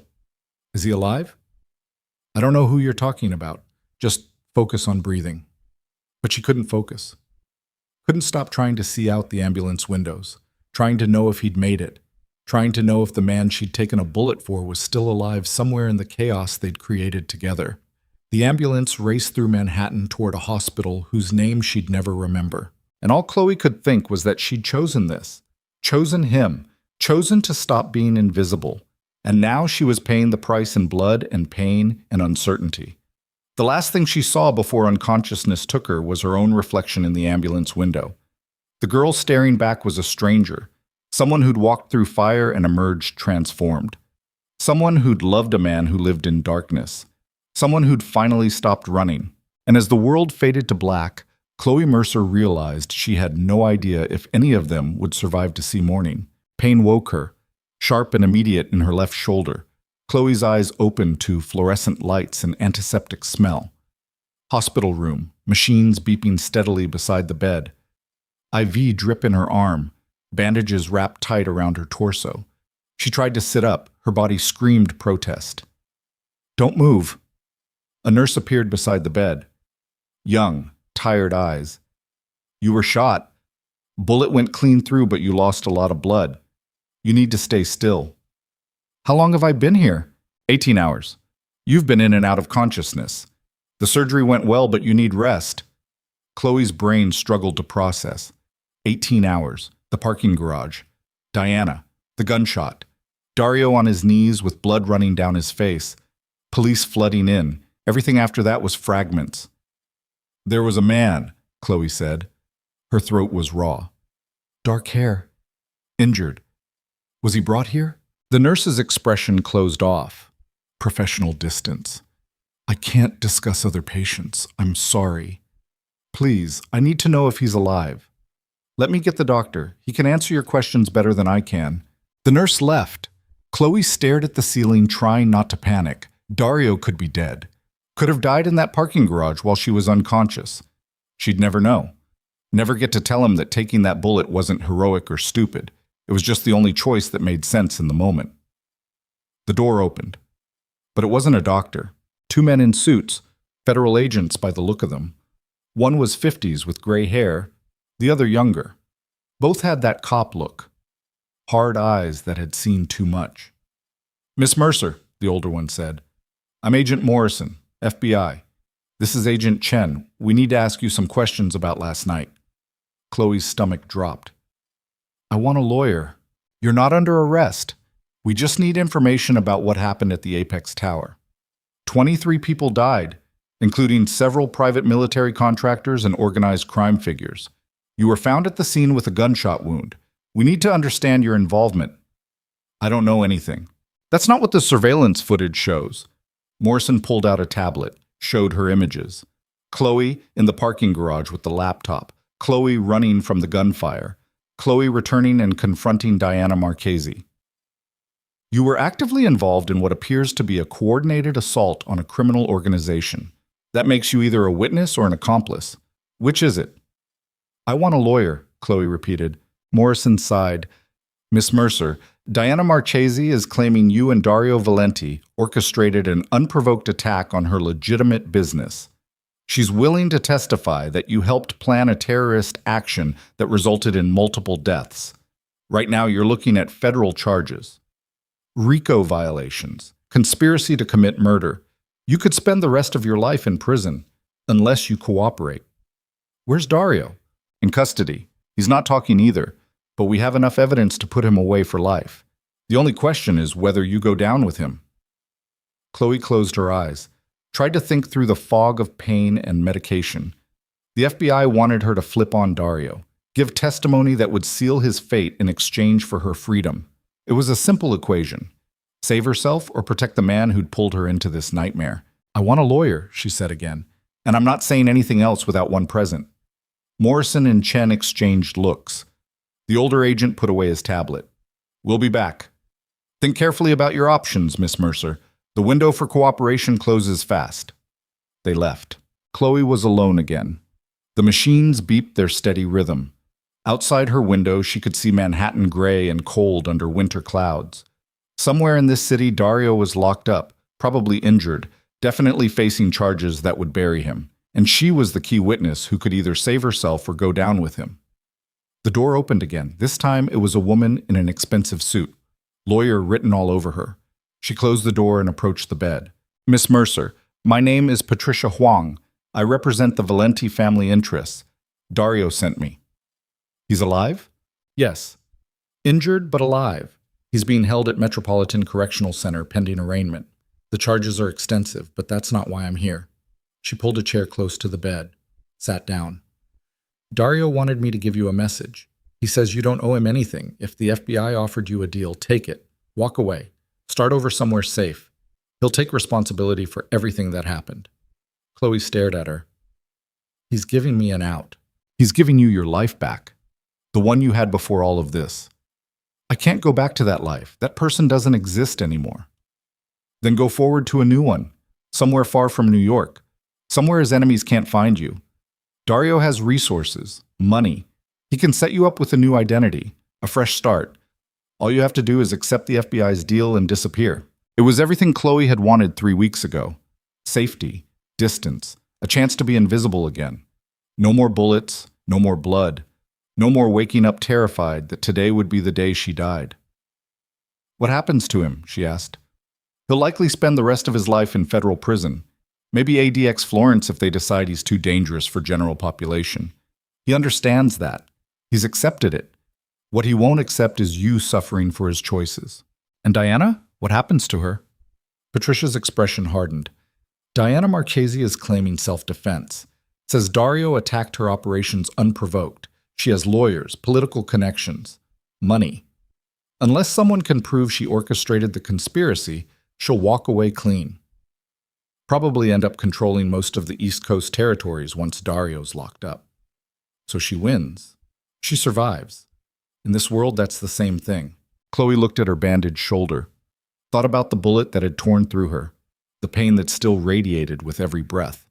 Diana had pulled that trigger. Diana had built an empire on theft and murder and betrayal. Diana had killed Greta, had tried to kill Dario, had nearly killed her, and now Diana was going to walk away untouched while Dario rotted in prison. "No," Khloe said quietly. "I'm sorry? Tell the FBI I'll cooperate, but not the way they want. I'll testify about everything, but I'm testifying against Diana, not Dario." Patricia leaned back. "Miss Mercer, that's not how this works. The FBI wants Dario. He's the bigger target. Diana's playing the victim. Without concrete evidence of her conspiracy, your testimony won't be enough." "I have evidence."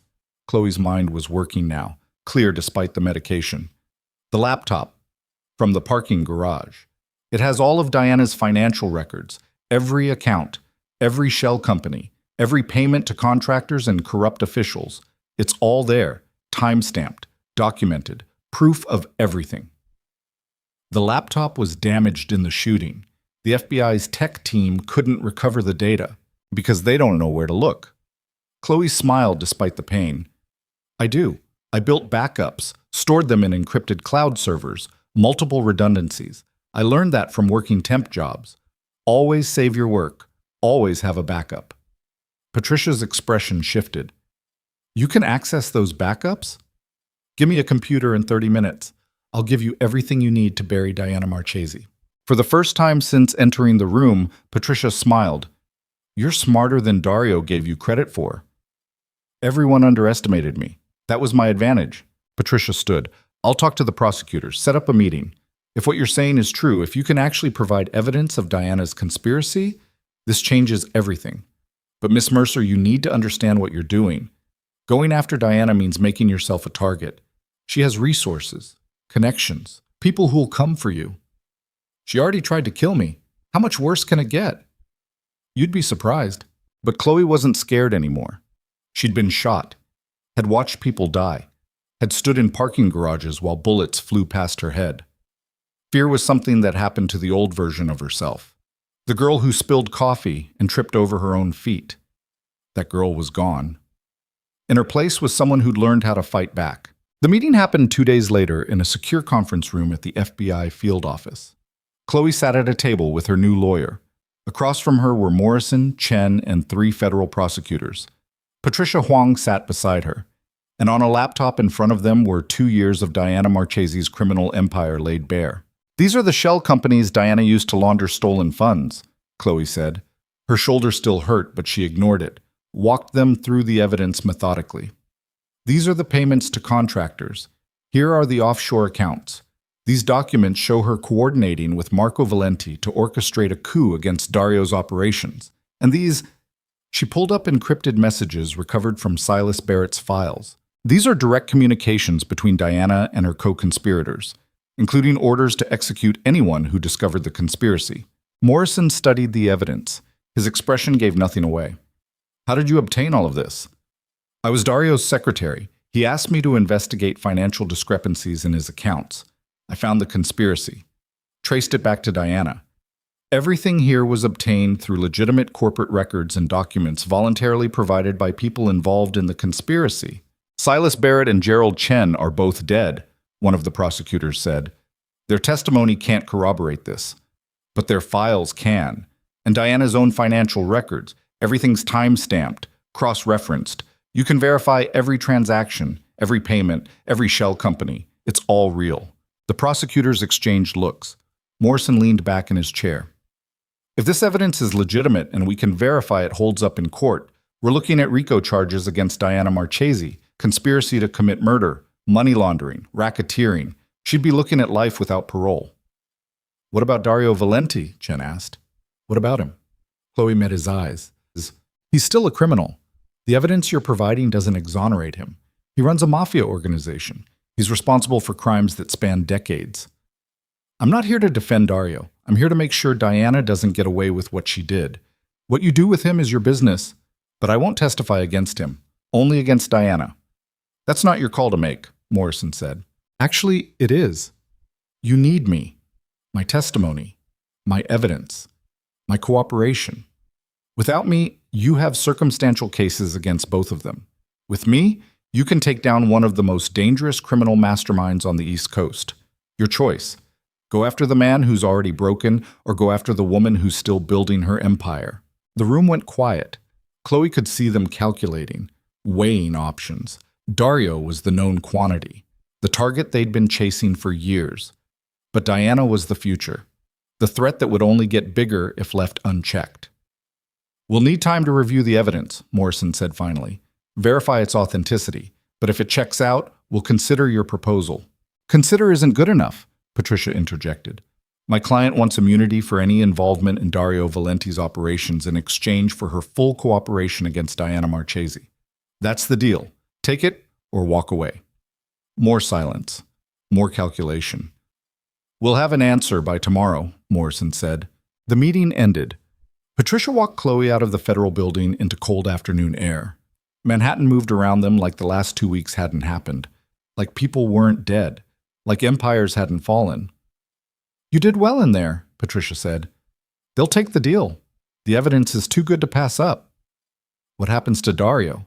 "He'll still face charges, but without your testimony, the case is weaker.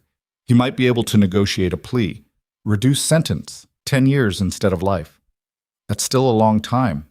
It's better than death, which is what Diana wanted for him." Khloe watched cars pass, tried to imagine Dario behind bars for a decade, tried to imagine her life continuing without him in it.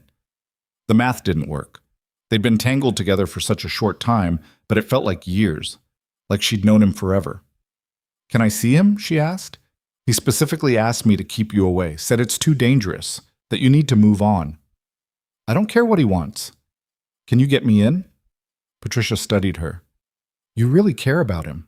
I took a bullet for him. I think that answers your question." "Taking a bullet is easy. It's instinct. Survival. Loving someone in this world is much harder." "I didn't say I loved him. You didn't have to." Patricia pulled out her phone, made a call, spoke quietly, hung up. "I can get you 20 minutes, tomorrow afternoon. But, Miss Mercer, I need you to understand something. Dario's world destroys everyone it touches. You've seen that, lived it. If you walk away now, you have a chance at something better. But if you stay connected to him, even from a distance, you'll never be free of this life, never be safe. Is he really worth that?" Khloe thought about the question, really thought about it. "I don't know," she said honestly, "but I need to find out." Metropolitan Correctional Center was exactly as depressing as Khloe imagined. Concrete and wire, guards with dead eyes, the smell of institutional food and despair. She went through security, surrendered her phone and bag, followed a guard through corridors that all looked the same. The visiting room was small, a table, 2 chairs, a window where guards could watch. Dario was already there when she arrived. Orange jumpsuit, hands cuffed in front of him, a bruise darkening his jaw, cut above his eye stitched closed. He looked thinner, harder, like prison was already carving away the parts of him that had been almost human. He stood when she entered. Their eyes met across the small room. "You shouldn't be here," he said. "I know. Patricia was supposed to keep you away. She tried." He almost smiled. "Of course she did." They sat. The table between them felt like miles. Khloe could see the guard watching through the window. 20 minutes. That's all they had. "I testified," she said, "against Diana. I gave the FBI everything, all the evidence, all the records. They're building a RICO case against her. She's going down." Dario's expression didn't change. "And me? I didn't testify against you. Refused. They weren't happy, but they took the deal. You'll still face charges, but without my testimony, Patricia thinks you can plead to reduce time. You could have walked away, been free of all this." "I know. So why didn't you?" Khloe looked at her hands, the IV bruises still visible on her wrist. "Because someone once told me that trust is a luxury people like you can't afford. But wanting to try anyway is dangerous. You said I made you want to try. I guess I wanted to see what that looked like. It looks like this." He gestured at the room, the prison. "Me locked up, you with a bullet scar, both of us paying prices we never should have had to pay. Maybe, but we're alive. Diana tried to kill us both and we're still here. That counts for something. It counts for survival, not victory. In your world, aren't they the same thing?" He looked at her hard. "You're quoting Diana now." "No, I'm quoting you. You taught me that. Survival is the only victory that matters." Dario leaned back. His cuffed hands rested on the table. "What happens now? To you? Patricia's helping me relocate. New city, new identity. Witness protection until Diana's trial is over. After that, she shrugged. I don't know. Maybe I'll go back to school, finish my degree, get a legitimate job that doesn't involve mob conspiracies. That sounds boring. It sounds safe. You hate safe. You proved that when you came back to the parking garage instead of running. He wasn't wrong. The old Khloe would have run, would have chosen safety over everything. But that girl had died somewhere between the spilled coffee and the gunshot wound. What emerged in her place was someone who'd learned that safety was an illusion, that the only real protection came from being strong enough to fight back. Tell me something, she said. That day I spilled coffee on you. You could have fired me, could have made me disappear. Why didn't you? Dario was quiet for a long moment. Because you looked at me with fear but not greed. Everyone in my world wants something from me. Power, money, protection. But you just wanted to keep your job, to survive. That was honest. Real. I hadn't seen honest in a long time. That's a terrible reason to keep someone around. Maybe. But it worked out. You saved my life multiple times, destroyed a conspiracy that would have buried me, took a bullet meant for my head. He looked at her with something that might have been affection, might have been regret. You're the best mistake I ever made, Khloe Mercer. The words hit harder than they should have. What happens to you? She asked. After the plea, federal prison, somewhere far from New York. I'll serve my time, keep my head down, try not to get killed by someone who wants revenge for something I did in another life. And after? There is no after, not for people like me. Prison is just a different cage, but at least you'll be free. Will I? Khloe leaned forward. Because I don't feel free. I feel like I'm leaving half of myself behind in this room. That's survivor's guilt. It'll fade. Will it? He reached across the table, touched her hand with his cuffed fingers. The contact was brief, electric. It has to. Because I can't carry the weight of knowing I destroyed you too. Everyone close to me ends up dead or damaged. I won't do that to you. You didn't do anything to me. I chose this, all of it, every step. You chose survival, not me. Same thing. No, it's really not. The guard knocked on the window, 5 minutes remaining. Khloe felt time collapsing. Everything she wanted to say crowding her throat, but words felt inadequate for what had happened between them. The violence and the fear and the strange intimacy of surviving impossible things together. I'm not going to wait for you, she said finally. 10 years is too long. By the time you get out, I'll have a whole different life. Different name, different city, different everything. You need to know that. I know, but I'm also not going to forget you, or what happened, or who I became because of it. Good. His thumb brushed across her knuckles. Don't forget. Don't let yourself go back to being that scared girl who walked into my office 3 weeks ago. Be the woman who took down Diana Marchese, the woman who refused to run even when running was the smart choice. Be her, always. What if I don't know how? You do. You've known this whole time. You just needed someone to believe in you long enough for you to believe in yourself. The guard knocked again. Time was up. Khloe stood slowly. Her shoulder protested. Everything hurt.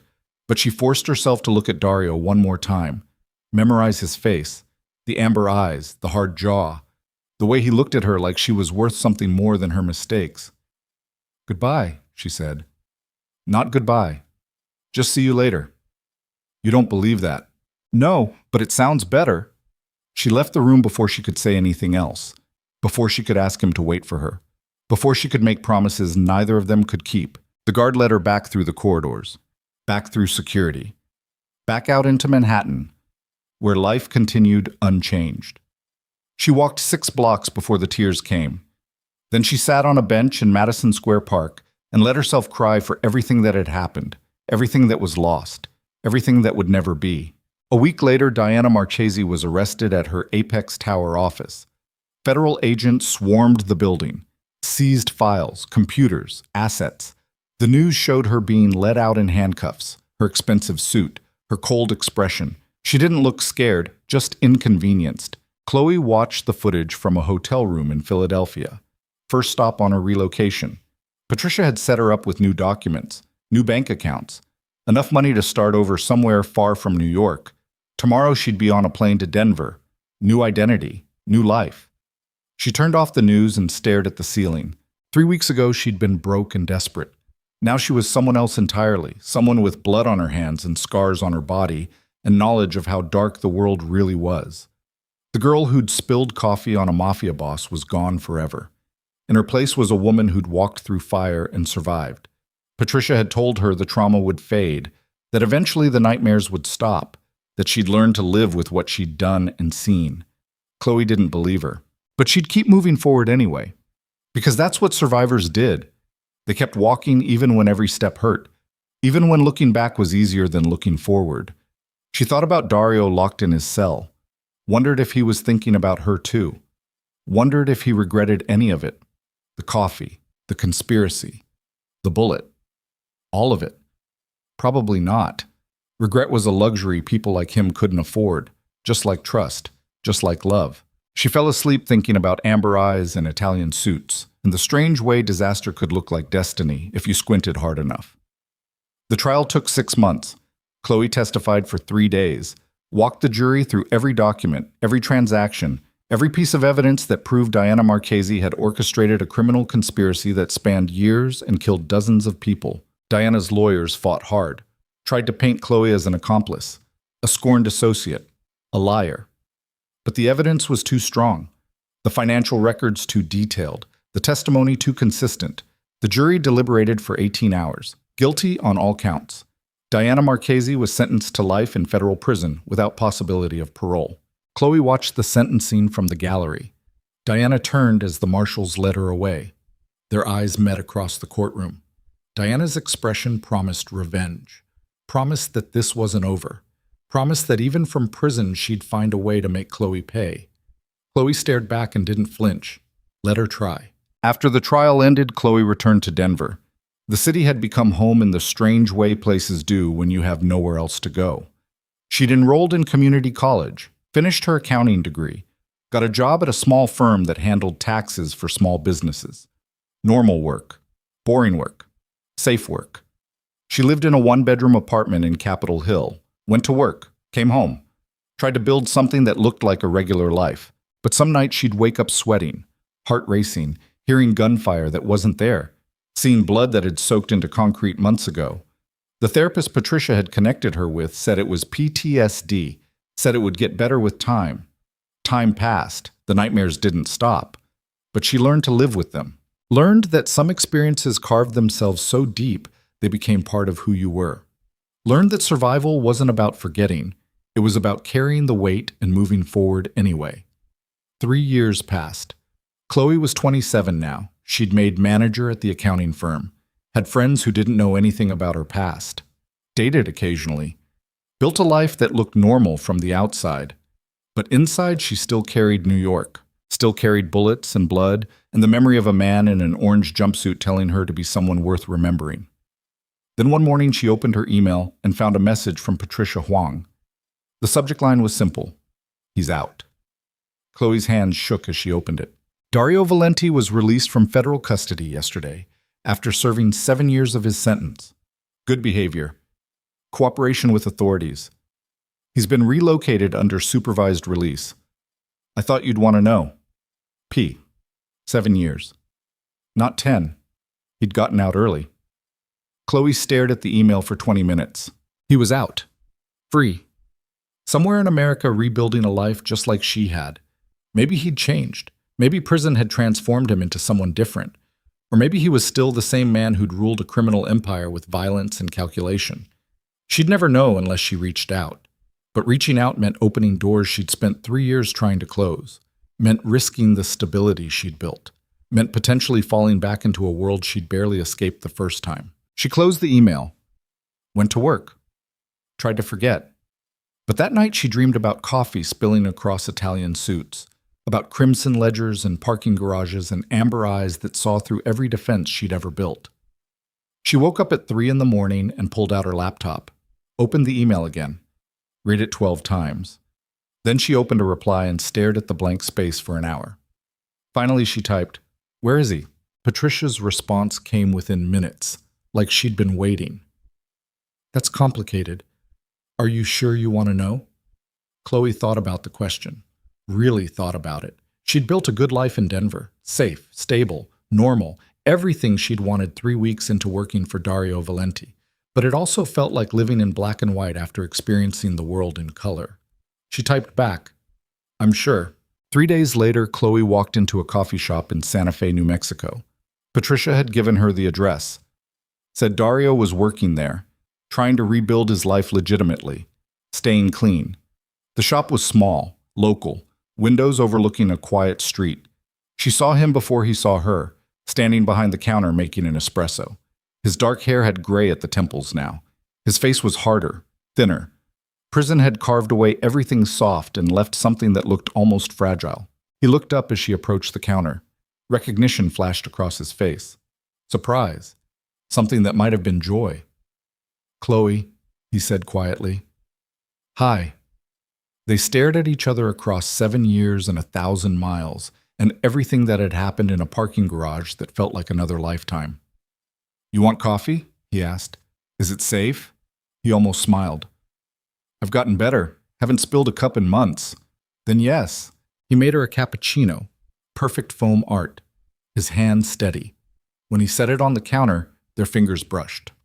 The contact was electric, familiar, like no time had passed at all. "You're in Santa Fe," she said. "Supervised release. Can't leave the state. Have to check in with a parole officer weekly. Work a legitimate job. Stay away from anyone connected to my old life." He gestured at the coffee shop. "This is my life now, making lattes for tourists. It's not exciting, but it's honest." "Do you miss it? Your old life?" "Every day. But I'm trying to be someone different. Someone who doesn't destroy everything he touches." "How's that going?" "Ask me in another 7 years." She picked up the cappuccino, took a sip. It was perfect. "You really did get better." "I had a lot of time to practice. Prison kitchen coffee is terrible. Gave me motivation to learn properly." They talked for an hour. About nothing and everything. Denver. Santa Fe. The years between. What they'd become. What they'd lost. Other customers came and went. Dario made their drinks. Came back to Khloe between orders, like a gravitational pull neither could resist. "Why did you come here, he asked finally. "Patricia must have told you where I was. You could have stayed away. Kept your life separate from mine. Why risk it?" Khloe looked at him. Really looked at him. Saw the man he'd been and the man he was trying to become. Saw the weight he carried and the scars that matched her own. Because someone once told me that trust is a luxury people like us can't afford, but wanting to try anyway is dangerous. She set down her empty cup. I wanted to see if dangerous was worth it. And? I don't know yet, but I'm willing to find out. He leaned across the counter, close enough that she could smell coffee, and something underneath that was just him. "I spent 7 years trying to forget you, trying to convince myself you'd moved on, built something better. Didn't need the ghost of who I used to be haunting your life. Did it work? No, you were in every dream, every nightmare, every moment I thought I might not survive." That sounds exhausting. It was. "Good, you owe me for the bullet scar." He laughed. Actually laughed. It was a sound she'd almost forgotten. "Fair enough. How do I pay that debt?" "Buy me dinner. Tell me about the last 7 years. Don't try to be someone you're not. Just be honest." "I can do that." They had dinner that night at a small restaurant near the coffee shop. Talked until closing. About prison. About Denver. About the ways they'd changed and the ways they'd stayed exactly the same. About the girl who spilled coffee and the man who'd ruled an empire and what happened when two people survived impossible things together. It wasn't romance. Not yet. Maybe not ever. But it was real. Honest. Two people trying to figure out if the connection they'd forged in blood and chaos could exist in the mundane reality of normal life. Khloe went back to Denver the next day, but she returned to Santa Fe 2 weeks later, then a month later, then every few weeks after that, building something slow, careful, testing whether the pull between them was trauma bonding or something deeper. 6 months later, she moved to Santa Fe permanently, got a job at a local accounting firm, rented an apartment 3 blocks from the coffee shop, started building a life that included Dario but wasn't consumed by him. They were careful, slow, neither willing to rush into something that had destroyed them before. But gradually the distance closed. Dinners became routine. Conversations deepened. The space between them filled with something that looked like trust. One night, they sat on her apartment balcony watching the sun set over the desert. Khloe's shoulder ached where the bullet had torn through. It always did when weather changed, a permanent reminder carved into her body. "Do you regret it?" Dario asked. He was looking at the scar partially visible above her tank top. "Taking that bullet? Sometimes. When it hurts. When I can't sleep because I'm dreaming about parking garages." She touched the scar absently, but mostly no, because if I hadn't taken it, you'd be dead, and I wouldn't be here. Whatever here is pretty good. Yeah, it is. He reached across the space between their chairs, took her hand. The contact was gentle, tentative, like he was still learning how to touch someone without destruction following. "I don't know how to do this," he admitted. "The normal relationship thing. I spent my entire adult life in a world where love was weakness, where caring about someone meant giving enemies ammunition. I don't know how to just be with someone without calculating angles." "Then don't calculate, just be." "That simple?" "Nothing's simple, but maybe that's the point. Maybe we stop trying to make it complicated and just see what happens when two people who survived impossible things try to build something ordinary." Ordinary sounds nice. It really does. They sat in comfortable silence, watching the sun paint the sky in colors that didn't exist anywhere else. Somewhere in the distance, sirens wailed. Life continuing, the world turning, people living and dying and fighting their own battles. But here on this balcony in Santa Fe, two people who'd walked through fire together were finally learning what it meant to exist in peace. Khloe thought about the girl who'd walked into Valenti Maritime Holdings 3 weeks behind on rent and desperate for any job that paid. Thought about how that girl would never recognize who she'd become. The scars, the nightmares, the knowledge of exactly how dark the world could be. But that girl had also never known she could be strong, could be brave, could stare down death and keep moving forward, could love someone despite every logical reason not to. "Thank you," she said quietly. Dario looked at her. "For what?" "For not firing me when I spilled coffee all over your expensive suit." He smiled. That rare, genuine smile that transformed his entire face. "Best mistake I ever made. Second best. The first was thinking you could scare me away. You're terrifying. I learned that fast." "Good. Someone has to keep you honest. That someone being you? Who else would put up with your baggage?" "Fair point." They sat together as darkness fell and stars emerged. The desert stretched out around them, vast and beautiful and indifferent to human drama.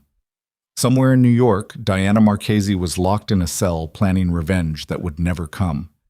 Somewhere in the past, a younger version of themselves was walking into disasters that would shape everything that followed. But here, now, in this moment, they were just two people holding hands on a balcony while the world continued spinning. Building something that might be love, or might be survival, or might be both tangled together so tightly they'd never be able to separate them. And for the first time in 7 years, Khloe Mercer felt something she'd almost forgotten existed. Peace. Not the absence of danger. Not the promise of safety. Just the quiet certainty that she'd survived the worst and emerged as someone capable of building something better. The clumsy girl who'd arrived with $43 and 19 days until eviction was gone forever. In her place was a woman who'd conquered an empire by accident, who'd learned that survival meant more than just staying alive, who'd discovered that sometimes the most dangerous thing you could do was choose to keep trying when everyone expected you to quit. And as the stars multiplied overhead and Dario's hand stayed steady in hers, Khloe realized the story had never been about coffee or conspiracies or bullets in parking garages. It had been about transformation, about the moment a person decides they're done being afraid and starts becoming something else entirely. About learning that strength doesn't mean never falling. It means getting back up every single time. And somewhere between the chaos and the blood and the impossible choices, a scared temp secretary had learned to stand beside kings without flinching. That was the real victory, not survival, evolution.